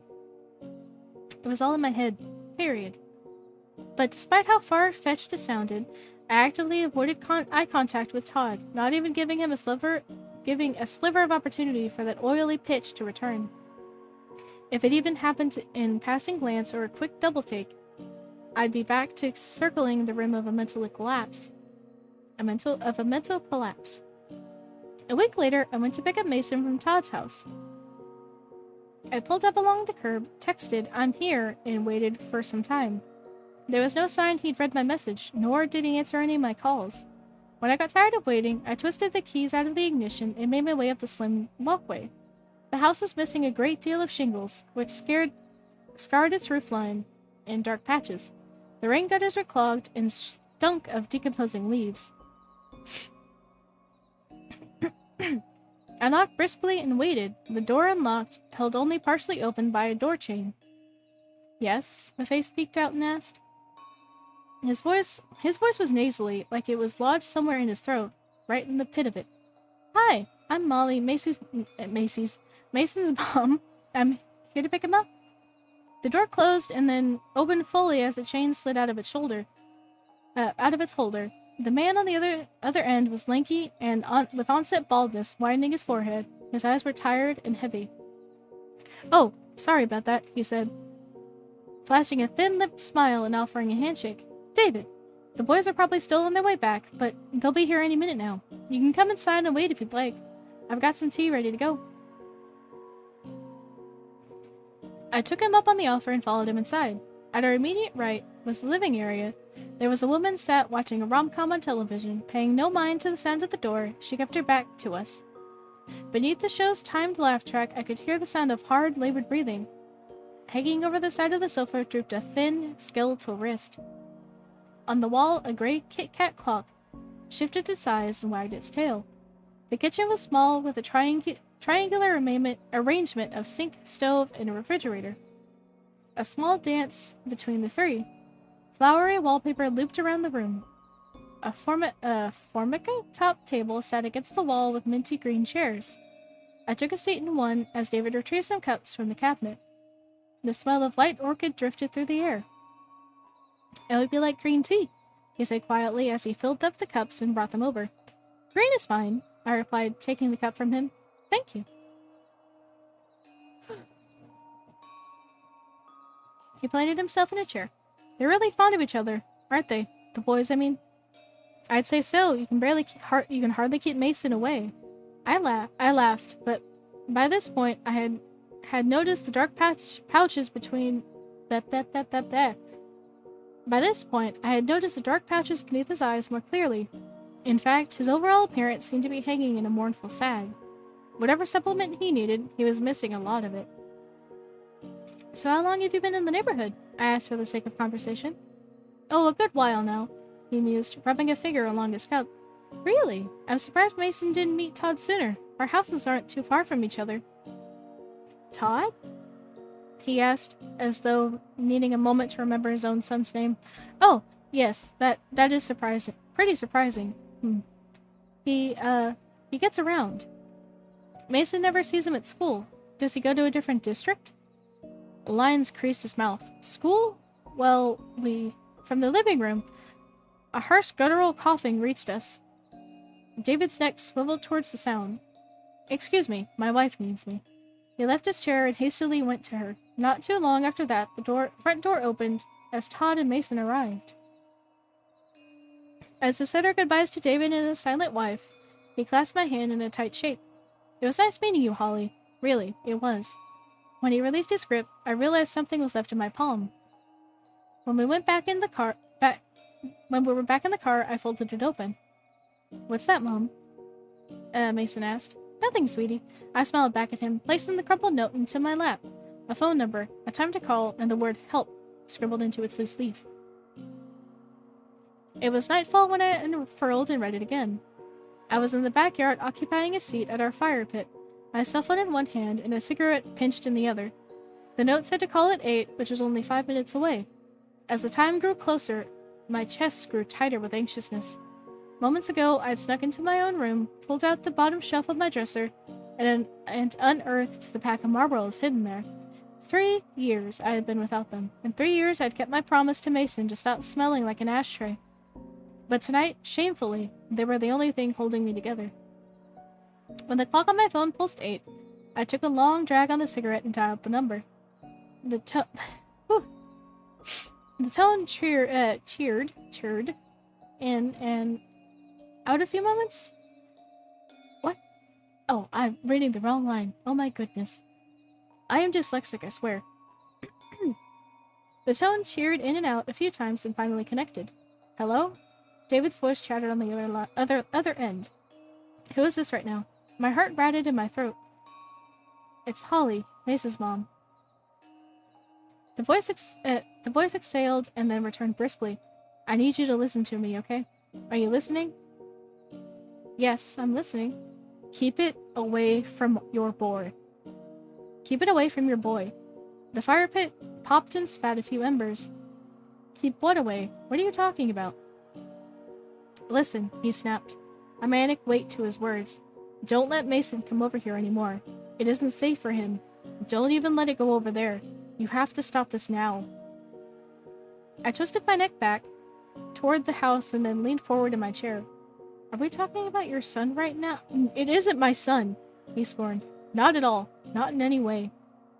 You need to calm down. If you need help, I can call the police. No. No police, he screamed, his voice so tight and stressed that it splintered on the other end. It will take more from her if you do that. My wife, she can't handle much more. It's taking something from her. Taking something from me. We can't get rid of it now. It's too late for us, but not for you. You can stop this. He started to weep and mutter to himself. It came to our door to use the phone. Why did we let it in? Why did we let it in to use the fucking phone? Something stirred in his background. He paused and then whispered, "Keep it away from him," and then he hung up. I'm not sure how long I sat out there, but it was long enough for the flames to shrink into powdery mounds. When I entered the house again, Mason was on the couch with his tablet. You smell weird, he said, taking note of me. The fire pit. I lied. My thoughts too heavy to muster anything else. He flashed me with a big smile and tactfully asked, "Can I have a sleepover at Todd's this weekend?" "No," I said stiffly. "This isn't going to work." "Why not?" he persisted. "Todd always sleeps over here. Why can't we do his?" "Because, Mason, I said no. End of story." He shot an icy look of defiance at me. "Fine. Then he'll sleep over here then." "No, he won't. We're going to take a break from Todd for a while." His jaw opened, flabbergasted.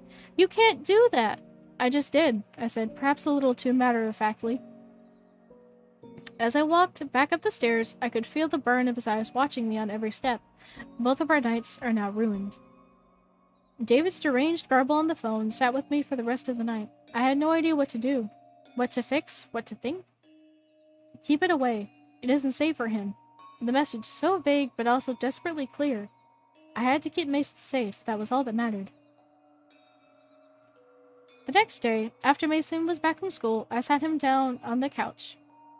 "I'm sorry for last night," I said. "It was very stressed, but that is not the way I wanted to speak speak to each other again, okay? His eyes naturally scanned the floor. Okay. I love you, Mason. No matter what, I want you to be safe. So there are a few things I need to know about Todd. Will you do that for me? He nodded again, his sneakers softly kicking the backpack slumped on the carpet. Did he ever act weird or strange to you? He shook his head. What about his parents? Did he act differently around them at all? Same answer. I wasn't sure how to word the next question, but I did my best anyway. Did he ever do something with his eyes? This time, Mason nodded. My heart squeezed itself smaller. I wanted so much to change the subject, to retreat into the kind cadence of sanity, but I had to know more. I had to protect my son. What did he do with his eyes? A trick, Mason replied hesitantly. Told me not to tell anyone, though. You have to tell me. His lips crinkled, trying to keep the secret zipped up. Then, he finally spoke. He could make them disappear. I felt drugged by his words, my head even feeling lighter, like all the logic in the world had just been raptured away. You did see them, my thoughts repeated. You did see the deep, dark wells. As quickly as my self-doubt left, a scream of dread filled the empty spaces. Did it scare you? I asked. A little, Mason replied absently. He said not to be, though. That he'd show me how to do it, too. I grabbed his shoulder, making him jump suddenly. He didn't, though, right? He didn't do anything to you, right? He looked confused, like I was the one talking crazy now. No? I know that you are his friend, Mason, but I need you to promise me that you won't ever see him again. Mason's eyes flicked back to mine, his eyes wide with betrayal. What? The tears began to come down. Promise me. I repeated, the words like razors scraping down my tongue. I don't want to. Mason! After much hesitation, he tearfully replied, I promise. I hugged him, closed my eyes, and surrendered to the cruelty of it all. For the rest of that hellish week, I kept my ears tuned for the knock at the door. For whatever reason, Todd never used the doorbell. Inevitably, the knock came. Behind the frosted glass of our front door, I could see Todd's vague shape teetering on his soles. When the door opened, he smiled up at me. Hi, can Mason come out to play? Sorry, dear, I smiled back. Mason can't play today. The corner of his mouth lifted as his neck cooked to the side. Can you later? No, I don't think so. Sorry. His nose wrinkled and the skin between his eyebrows creased. Okay. I closed the door, watched him leave, and that was that. It might take a few times, but eventually the message would sink in. Leave my son alone. I felt a sense of pride behind that, and what could possibly be better to protect a boy than his own mother? But then I returned and saw Mason's cold eyes from the stairs. The pride all but evaporated. When Todd returned the next day, I gave him the same answer. Then the day after that, and the day after that. I couldn't even refuse to answer when he knocked. Otherwise, he'd sit there and wait, knock again, and wait some more. Knowing full well we were all home. 4 straight evenings of it. And poor Mason, he had every right to despise me for this. No parent could want to wall themselves between their son and his best friend. His first friend, but what choice did I have? We were drifting apart, orbiting even ever farther away from one another. He was my prisoner, and I was the judge sentencing him back to a lonely world. Surely he'd make new friends, right? The world was full of them, and if anything, this was proof that he could find them. That helped me cope anyway. When the knock came from the 5th time in a row, my tolerance had run out. Todd wasn't catching on. And to make matters more irritating, it was the 8th or so night this time. Part of me hoped it was someone else, maybe a neighbor bringing a package by that was wrongfully left on their doorstep. But I knew better than that. And I was not allowing this to go any further. Mason was doing his homework at the kitchen table when I passed by him, no acknowledgement whatsoever. When I pulled the door open, Todd was standing beneath our porch light, both shoulders hunched over his ears as though expecting me to smack him. And perhaps verbally this is what I did. Go home, I said assertively. We're done. No more of this, alright? Can Mason come out to play? He asked sorrowfully, as though it weren't after dark. No, Todd, he can't. And he won't for the next day or the next. Now go home and stay there. His small arm rubbed his sleeve nervously. It's really dark. I don't want to walk home alone. Can I use your phone to call my parents? I felt absolutely cruel, but I also knew the game he was trying to play. You walked here on your own. You can walk back on your own. And then, as I moved to the door, closed the door, and end the conversation, Todd made his eyes disappear. The darkness washed over them quickly and seemed actually to curdle in his sockets, a thickening, horrible texture. His face became milk wax, the sad child disappearing behind it. Beads of perhaps sweat dripped from his temples. One ran into his eye and vanished into the void. I want to come inside, he spoke, the sorrowful note in his voice also gone. My heart slackened to a deep, slow throb. I felt the need to pinch my side to tweak it hard enough to draw blood and awake from this moment. Between the dead, shriveled lips, I could see the decayed tips of black teeth. Can I please come inside? He asked. No, I said semi-reactively. His black, craving eyes narrowed at me. For a moment, I actually thought they started to cry, but it was the darkness dribbling down his cheeks, oozing like oil slicks. I just want to play with Mason. The sound of it, the sound of that horrible face saying my son's name, snapped me out of the shock. I slammed the door closed and quickly locked it. Mason stood stiffly in the kitchen. His expression was only a slim shimmer of consciousness, vacant as a sleepwalker. Mason, look at me, honey. It's all okay. Everything's going to be okay. But his unfocused eyes were not facing me. 3 firm knocks came from the door. When I turned to face it, a dark shape lingered behind the frosted glass. A tall figure, taller than any adult, was hunching to look inside. And from above, behind the single pane that separated us, its vague shape didn't move. From the other side, Todd's childish voice was still calling. Can I please come inside? Don't you want to play, Mason? Don't you want to play? I could feel it watching us, like static vibrating in the air. When I tried to move Mason, he refused to budge, staring emptily toward the evil thing behind the glass. Heavy as he is, I scooped him up in my arms and bolted for the stairs. It won't break in, my thoughts uttered. It isn't allowed to. That much I was sure of. If it wanted to get in, it would have by now. It needed to be invited. I shut both of us away in the bathroom upstairs, and when the sounds of the front door finally ceased, Mason snapped out of it. He was confused, like he'd just missed everything that transpired. I wasn't sure whether to consider that a blessing or not. Perhaps it was, and perhaps also it was not God that answered my prayer. It was impossible I can't say that word. It was impossible to digest what had happened that night. Sometimes, hi, Meteor. Sometimes I'd linger on the stairs, You came at me trying to say words wrong. Sometimes I linger on the stairs. Hello? Oh my goodness. Hello, Fire. You scared me. Hello. Thank you for subbing, Fire. Thank you, thank you, thank you. Sometimes on the it scared me. Shut up, Meteor. I'm trying to read, man.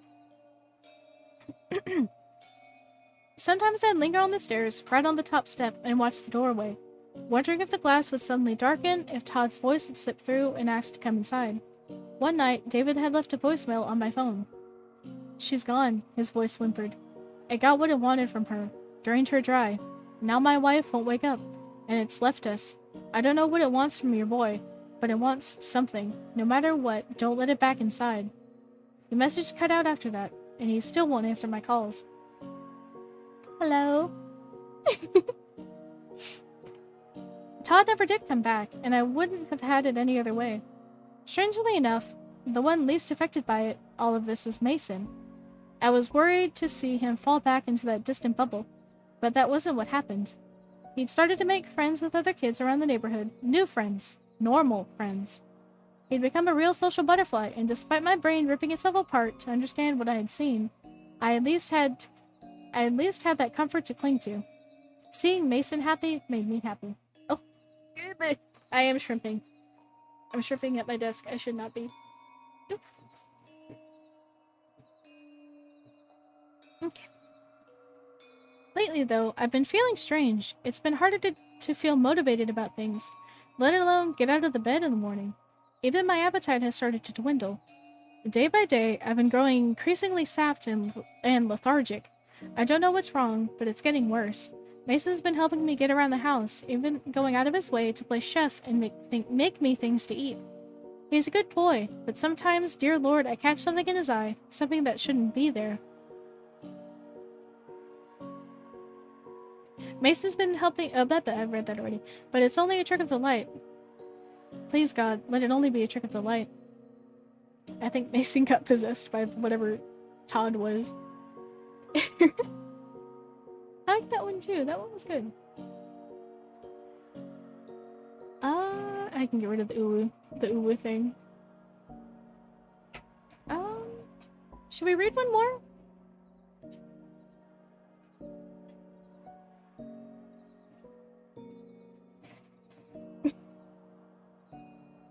I could probably do at least one more. Let's see. The Big Man of Arden Street. Stop, meteor, don't you dare. I will ban you. I will make him ban you. I will make Mark ban you. I'm kidding, I won't, but good my lord, I've already done it. Don't you do it. I'll have to find like a short one then. Hold on. Still this one. If you can figure out how to redeem, I'll do it, but I don't think you can.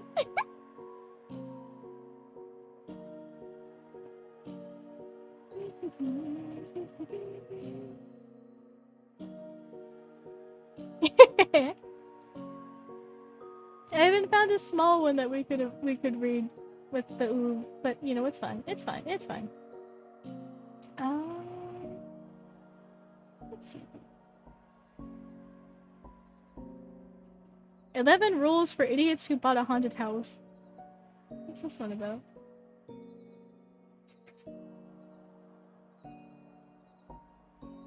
Oh, this one seems so long. This one's so long. That one's 11 minutes.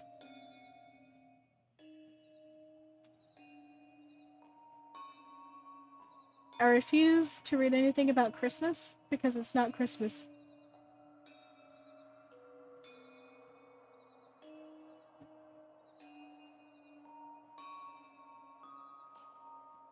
I'm trying to find like Halloween themed ones. Let's see.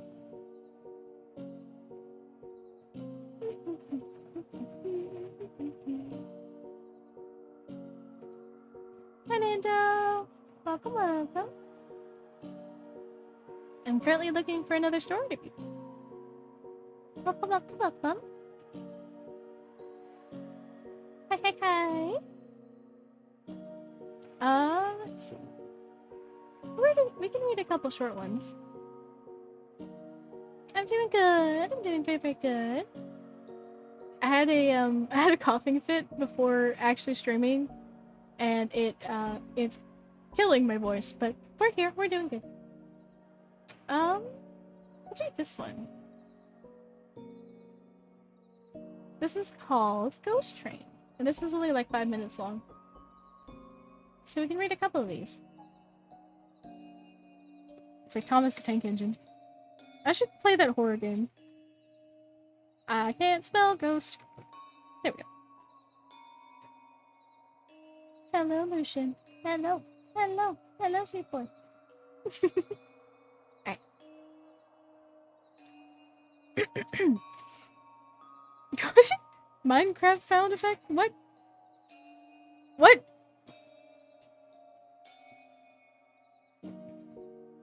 Are you talking about that one that like comes in the weird, like the times that you're just mining and it's in the dark? Like the ambience in like caves and stuff. I had a brain fart.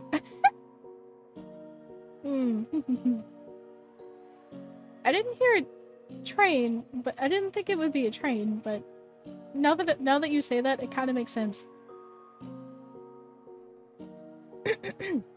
Alright. This is The Ghost Train, written by Andrew Scolari. I don't want to hear it, man. The house I grew up in was right next to a set of busy railroad tracks. From my bedroom window, I could watch the trains roll by. There were 3 types of trains that used those tracks and still do to this day. There were the long, lumbering freight trains pulling boxcars, flatbeds, and tankers, which I would try and count as they clattered by. Then there were the fast-moving commuter trains of the Metropolitan Area Transit Authority, aka MATA, or the M, as some people call it, and Amtrak passenger trains that would breeze by, heading to and from the central station in the heart of the city. Now, when most people see trains, they just see big machines rolling down ribbons of steel, but me, I saw trains as symbols of freedom and a way out of the hood. Whenever I saw a train, I would imagine all the places it was going to and coming from. Naturally, my favorite toys as a type were my Thomas the Tank Engine toys. I had all the characters: Thomas, Percy, Gordon, James, Toby,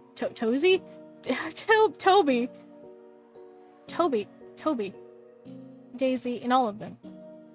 When I was 10, my grandparents bought me a Lionel train set for my birthday. To me, it was the best present ever. It consisted of a steam engine and 4 passenger cars. There was even a small bottle of drops you'd put in the smokestack that allowed the engine to make smoke. I'd spent hours watching that toy train run around in an oval, pretending it was real and that I was driving the locomotive through forest, past fields, across mountains, and past small towns. I eventually developed other interests, namely girls, but I still never lost my interest in trains.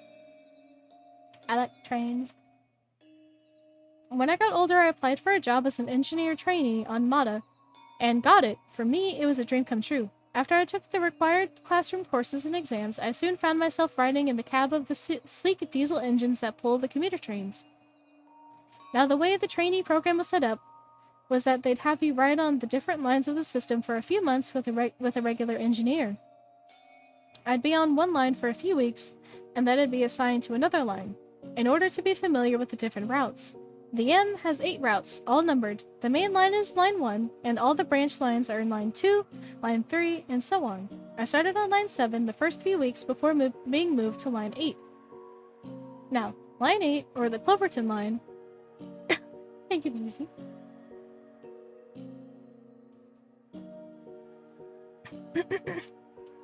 Now, line 8, or the Cloverton line, as it's sometimes called, is one of the longest branch lines on the system.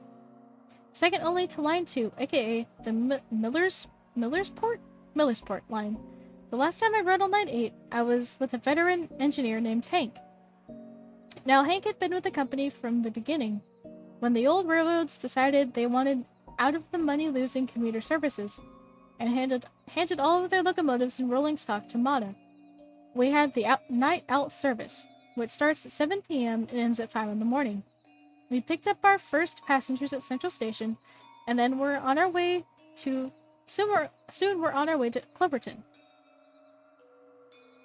As we were going down the track, Hank turned to me and said, "There is something you should know if you're going to be working for this railroad, especially if they decide to put you here on line 8 once they make you an official engineer." I looked at him and said, "Oh, and what's that?" Hank paused to blow the horn for a crossing and then said, "This line is haunted." I replied, "Haunted? How's the line haunted?" Hank looked at me and said it supposedly started with a curse back in the late 1800s. When one of the old railroad companies was building the line, the company built the line across the edge of an old farm that belonged to the man named Ezra Gray without his permission. Ezra demanded that the railroad remove the tracks from this property and relay them somewhere else, but the railroad refused, due to it costing too much time and money to do so. Mr. Gray did try to sue the railroad, but was unsuccessful. You see, railroads were quite powerful back in those days, and the railroad had a lot of politicians and judges in their pocket. To add insults to injury, Ezra not only had to pay the court costs, but had to pay the railroad as well for all the money they spent on legal proceedings. This bankrupted Ezra, and he was forced to sell the farm, minus the small patch of land the tracks were built on. And Ezra Gray vowed to get even one way or another. When the line later opened up, Ezra stood on the tracks in front of the first train. The engineer tried to stop in time, but Ezra was hit anyway. Before he died, Ezra cursed the line, saying that it would bring death and sorrow. Ever since then, there was a lot of mishaps and accidents on those tracks, and many people lost their lives. It is believed that some of those who died haunt various spots, and that a few of the trains that crashed over the years come back as ghost trains, still rolling along these very rails we're on now. I looked at Hank as he blew the horn for another crossing. "Have you seen any ghosts on this line?" I asked. "Plenty," he said. "I've seen everything from headless trainmen to phantom lights and ghost trains." I didn't believe him at first, but didn't say anything. We eventually came to a curve in the track, and when we came out of it, I saw something that made my blood freeze. Coming at us was the headlight of another train. "Hank, for God's sakes, man, put the brakes on," I shouted. "Don't you see the other train coming our way?" Hank responded, "Yeah, I see it. Don't worry. We'll be fine." I looked at Hank and screamed, "Are you crazy? We're about to die." Hank just pointed straight ahead and said, "No, we're not. Get a good look at that train."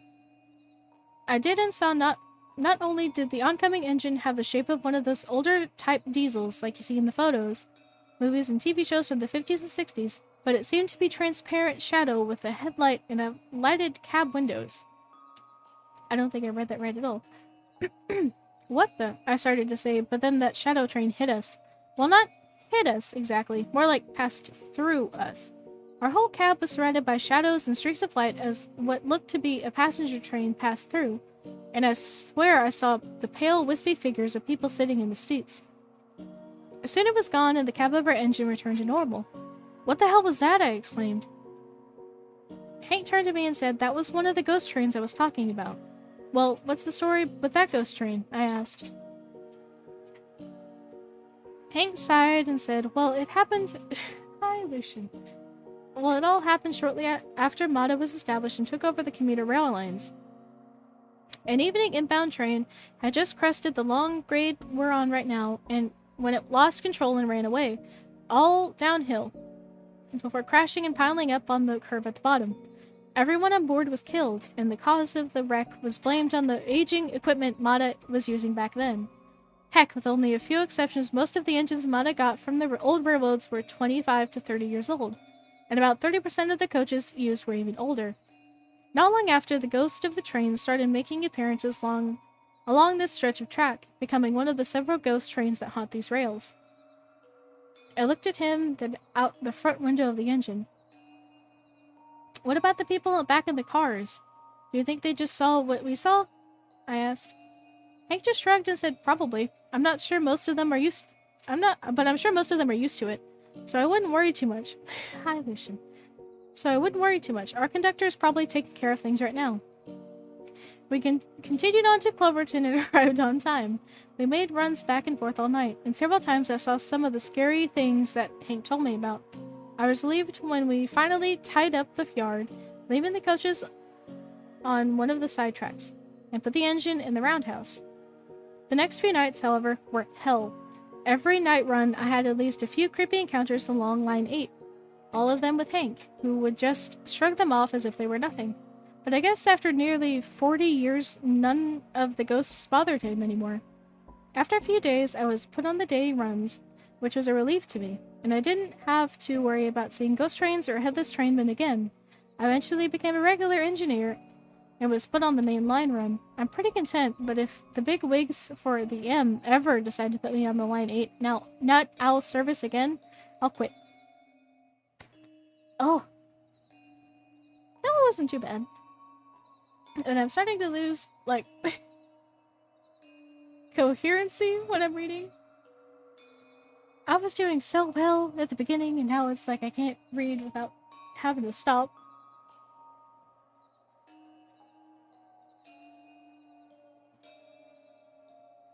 Let's see. Let's do one more.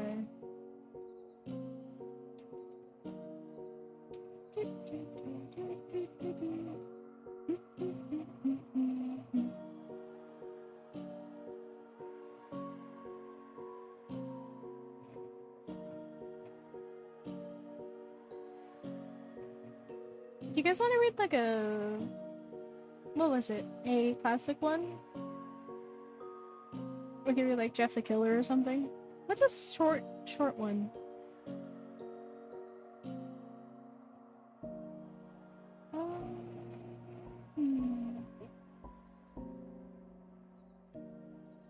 I mean, we could read like the Russian sleep experiment, but I think that one's long, right?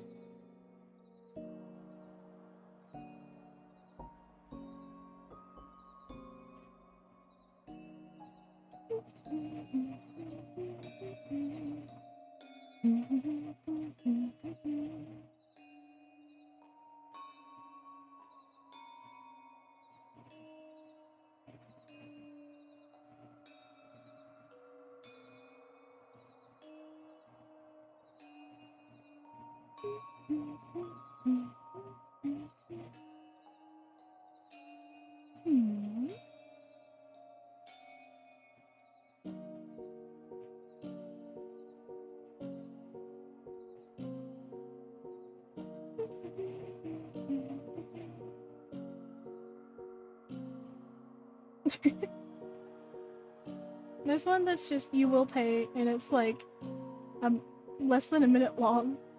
Oh, goodness.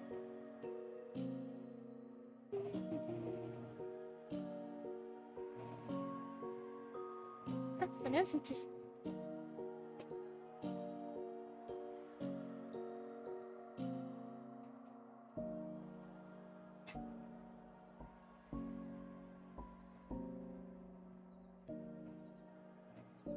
Let's read this one then.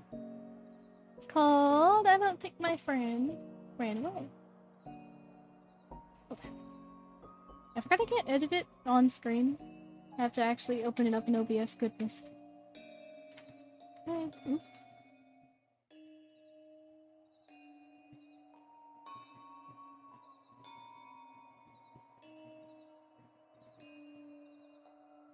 I wish I could spell, guys. There we go.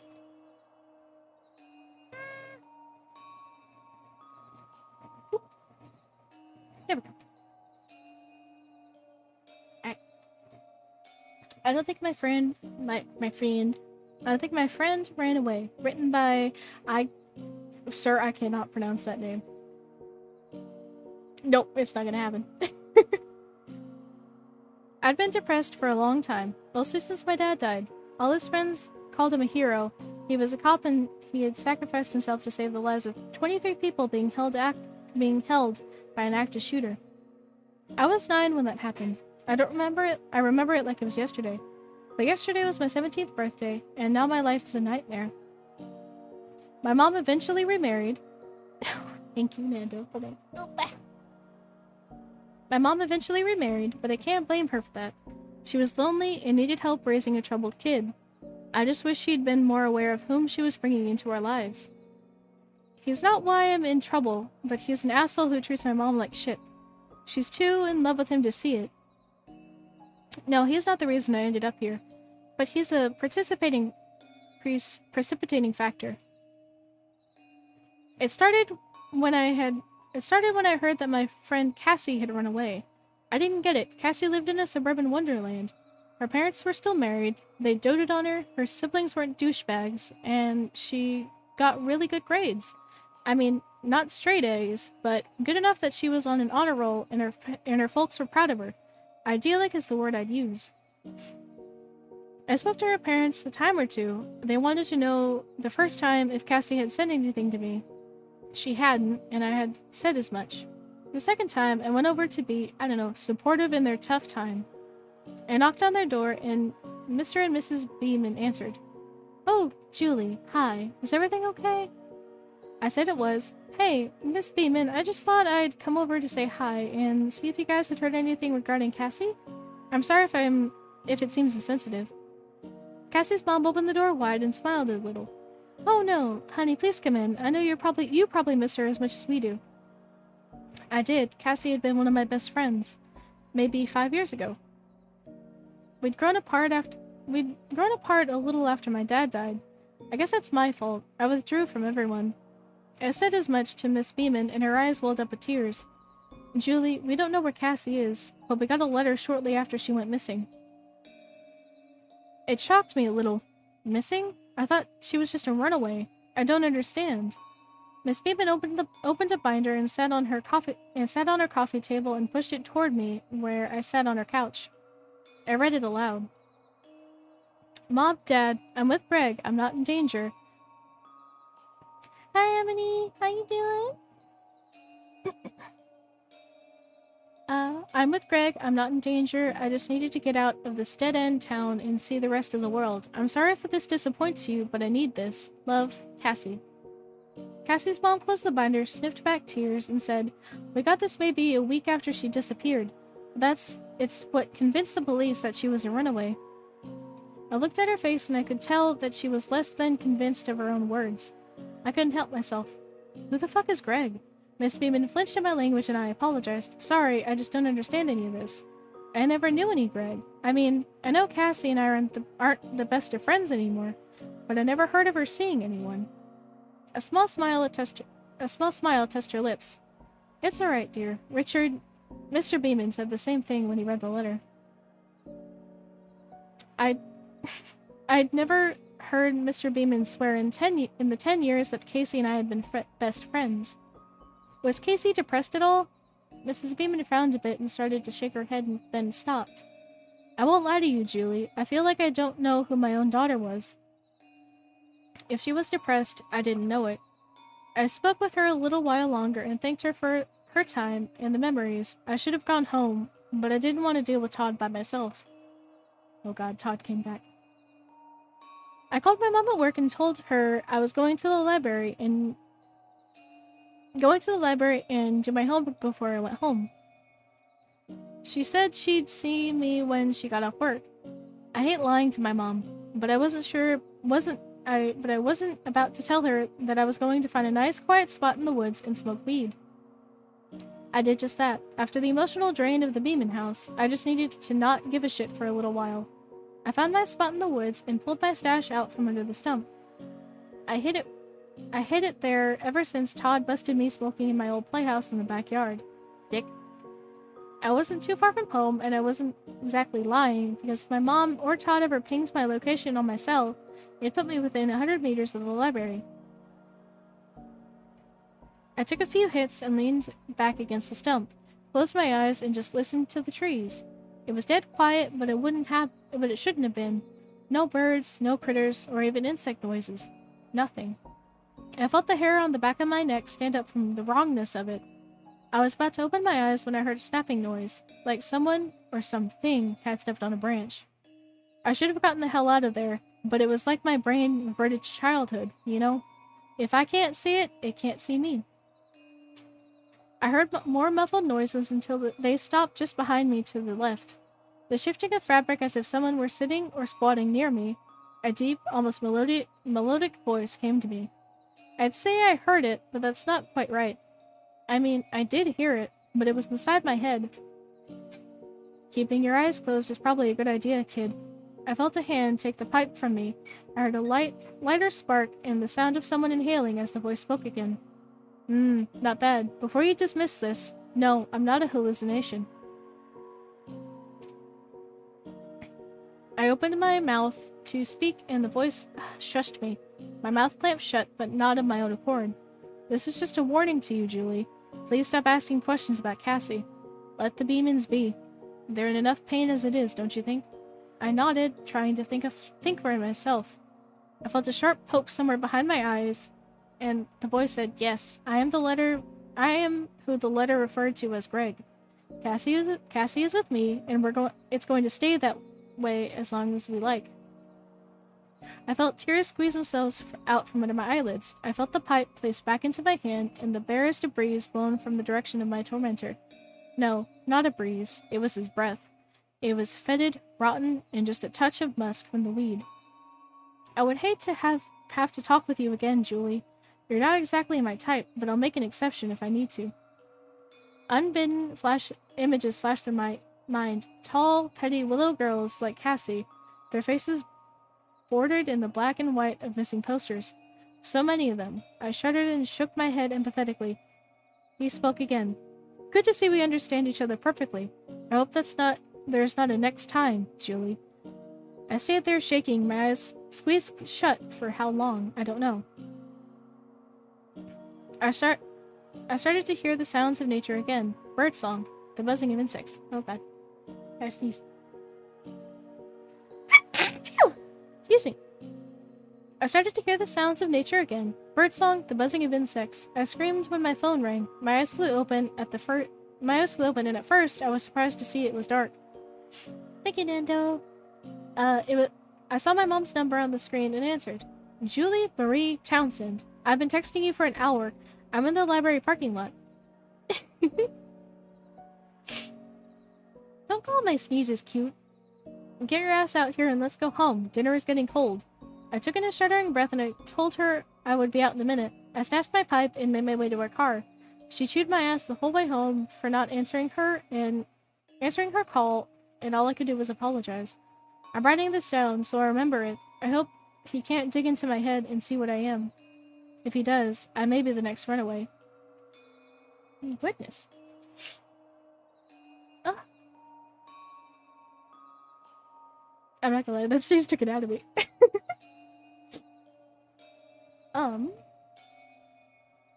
I always say this, but should we do one more? I don't know. How long have I been streaming? It's only been a couple hours, right?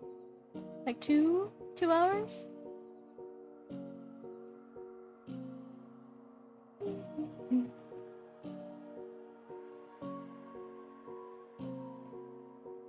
Okay, we'll do one more. One more.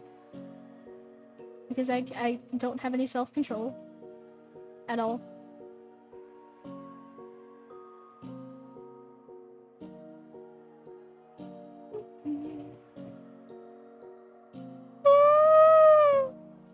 Excuse me. Tea made me sleepy.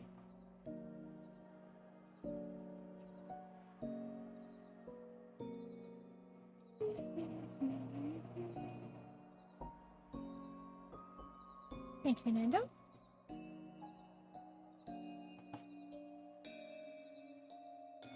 How do you have so many bits? I don't understand.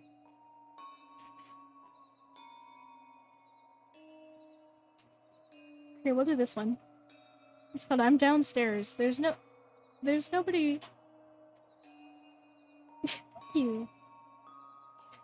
This one doesn't have a... What was it?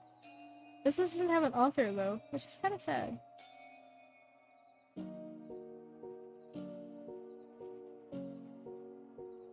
Okay.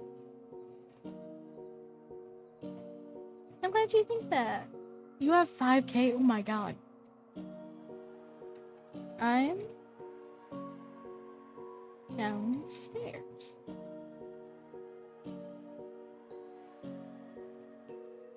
Alright. Last one, I promise. The clock struck midnight. I was on my laptop in my bedroom, browsing through YouTube videos. However, my browsing stopped when my phone vibrated. I saw that I received a text message from my friend Ben. Hey man, I'm outside by the back door. Can you let me in? Oh yeah, that's true. you spammed her though. Excuse me. Hey man, I'm outside by the back door. Can you let me in? I knew he was lying. For the last few weekends, he had been messing with me. One weekend, he told me he was parked in my cul-de-sac when in reality, he was in his bedroom. The following weekend, he told me he was coming over to hang out. When I came outside to greet him in his car, he floored it out of my neighborhood. I wasn't going to let him get me this time. I sent a reply back.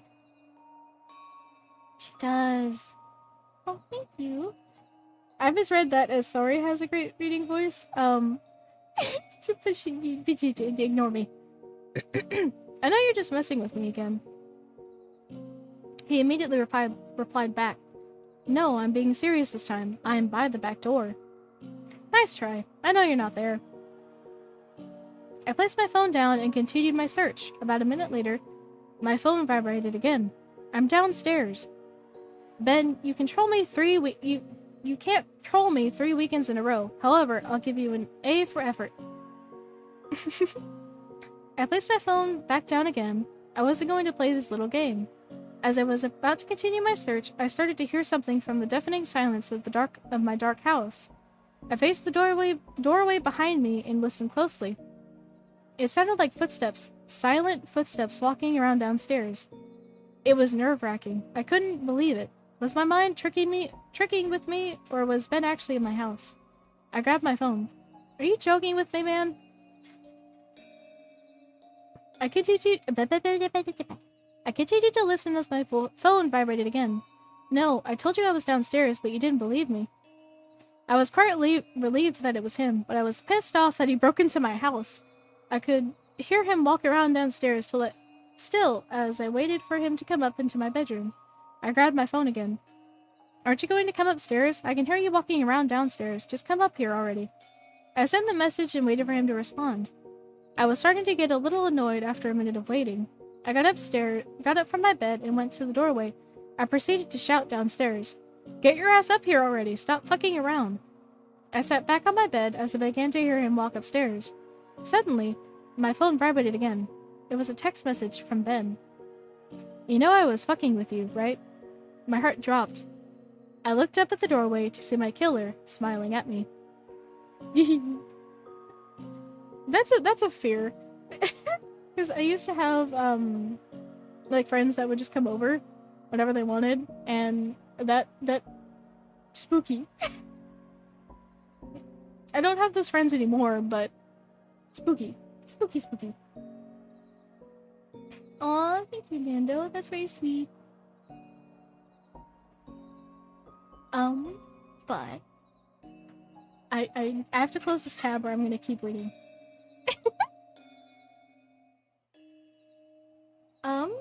Is there any, we should probably find somebody to raid, because I'm gonna lose my voice if I read more, because I'm supposed to read tomorrow as well.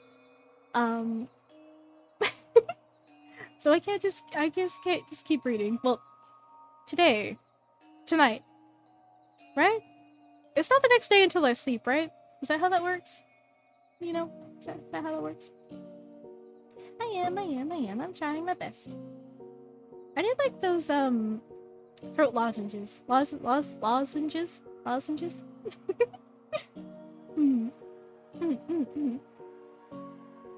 But, I forgot what I was doing. I was looking for somebody to raid. That's what I was doing.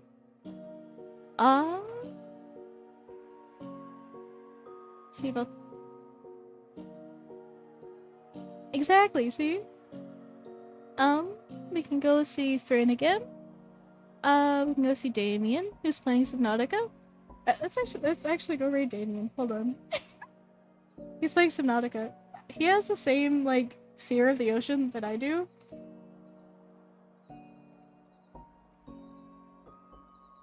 I'm not sure I spelled his name right. Damien Faraday. It doesn't matter if it's not capitalized, right?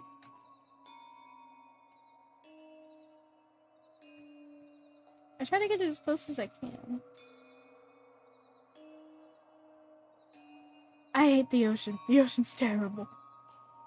My my editor really loves the ocean, and you know, I no. Damien. Yeah. Oh, I wrote Camion on accident. There we go. Alright. Okay, it's the right channel. I was gonna be very upset if I rated the wrong channel. Alrighty, guys. I'll see you guys there. Be good, be good, be good. Love you guys. Bye. Bye. Bye.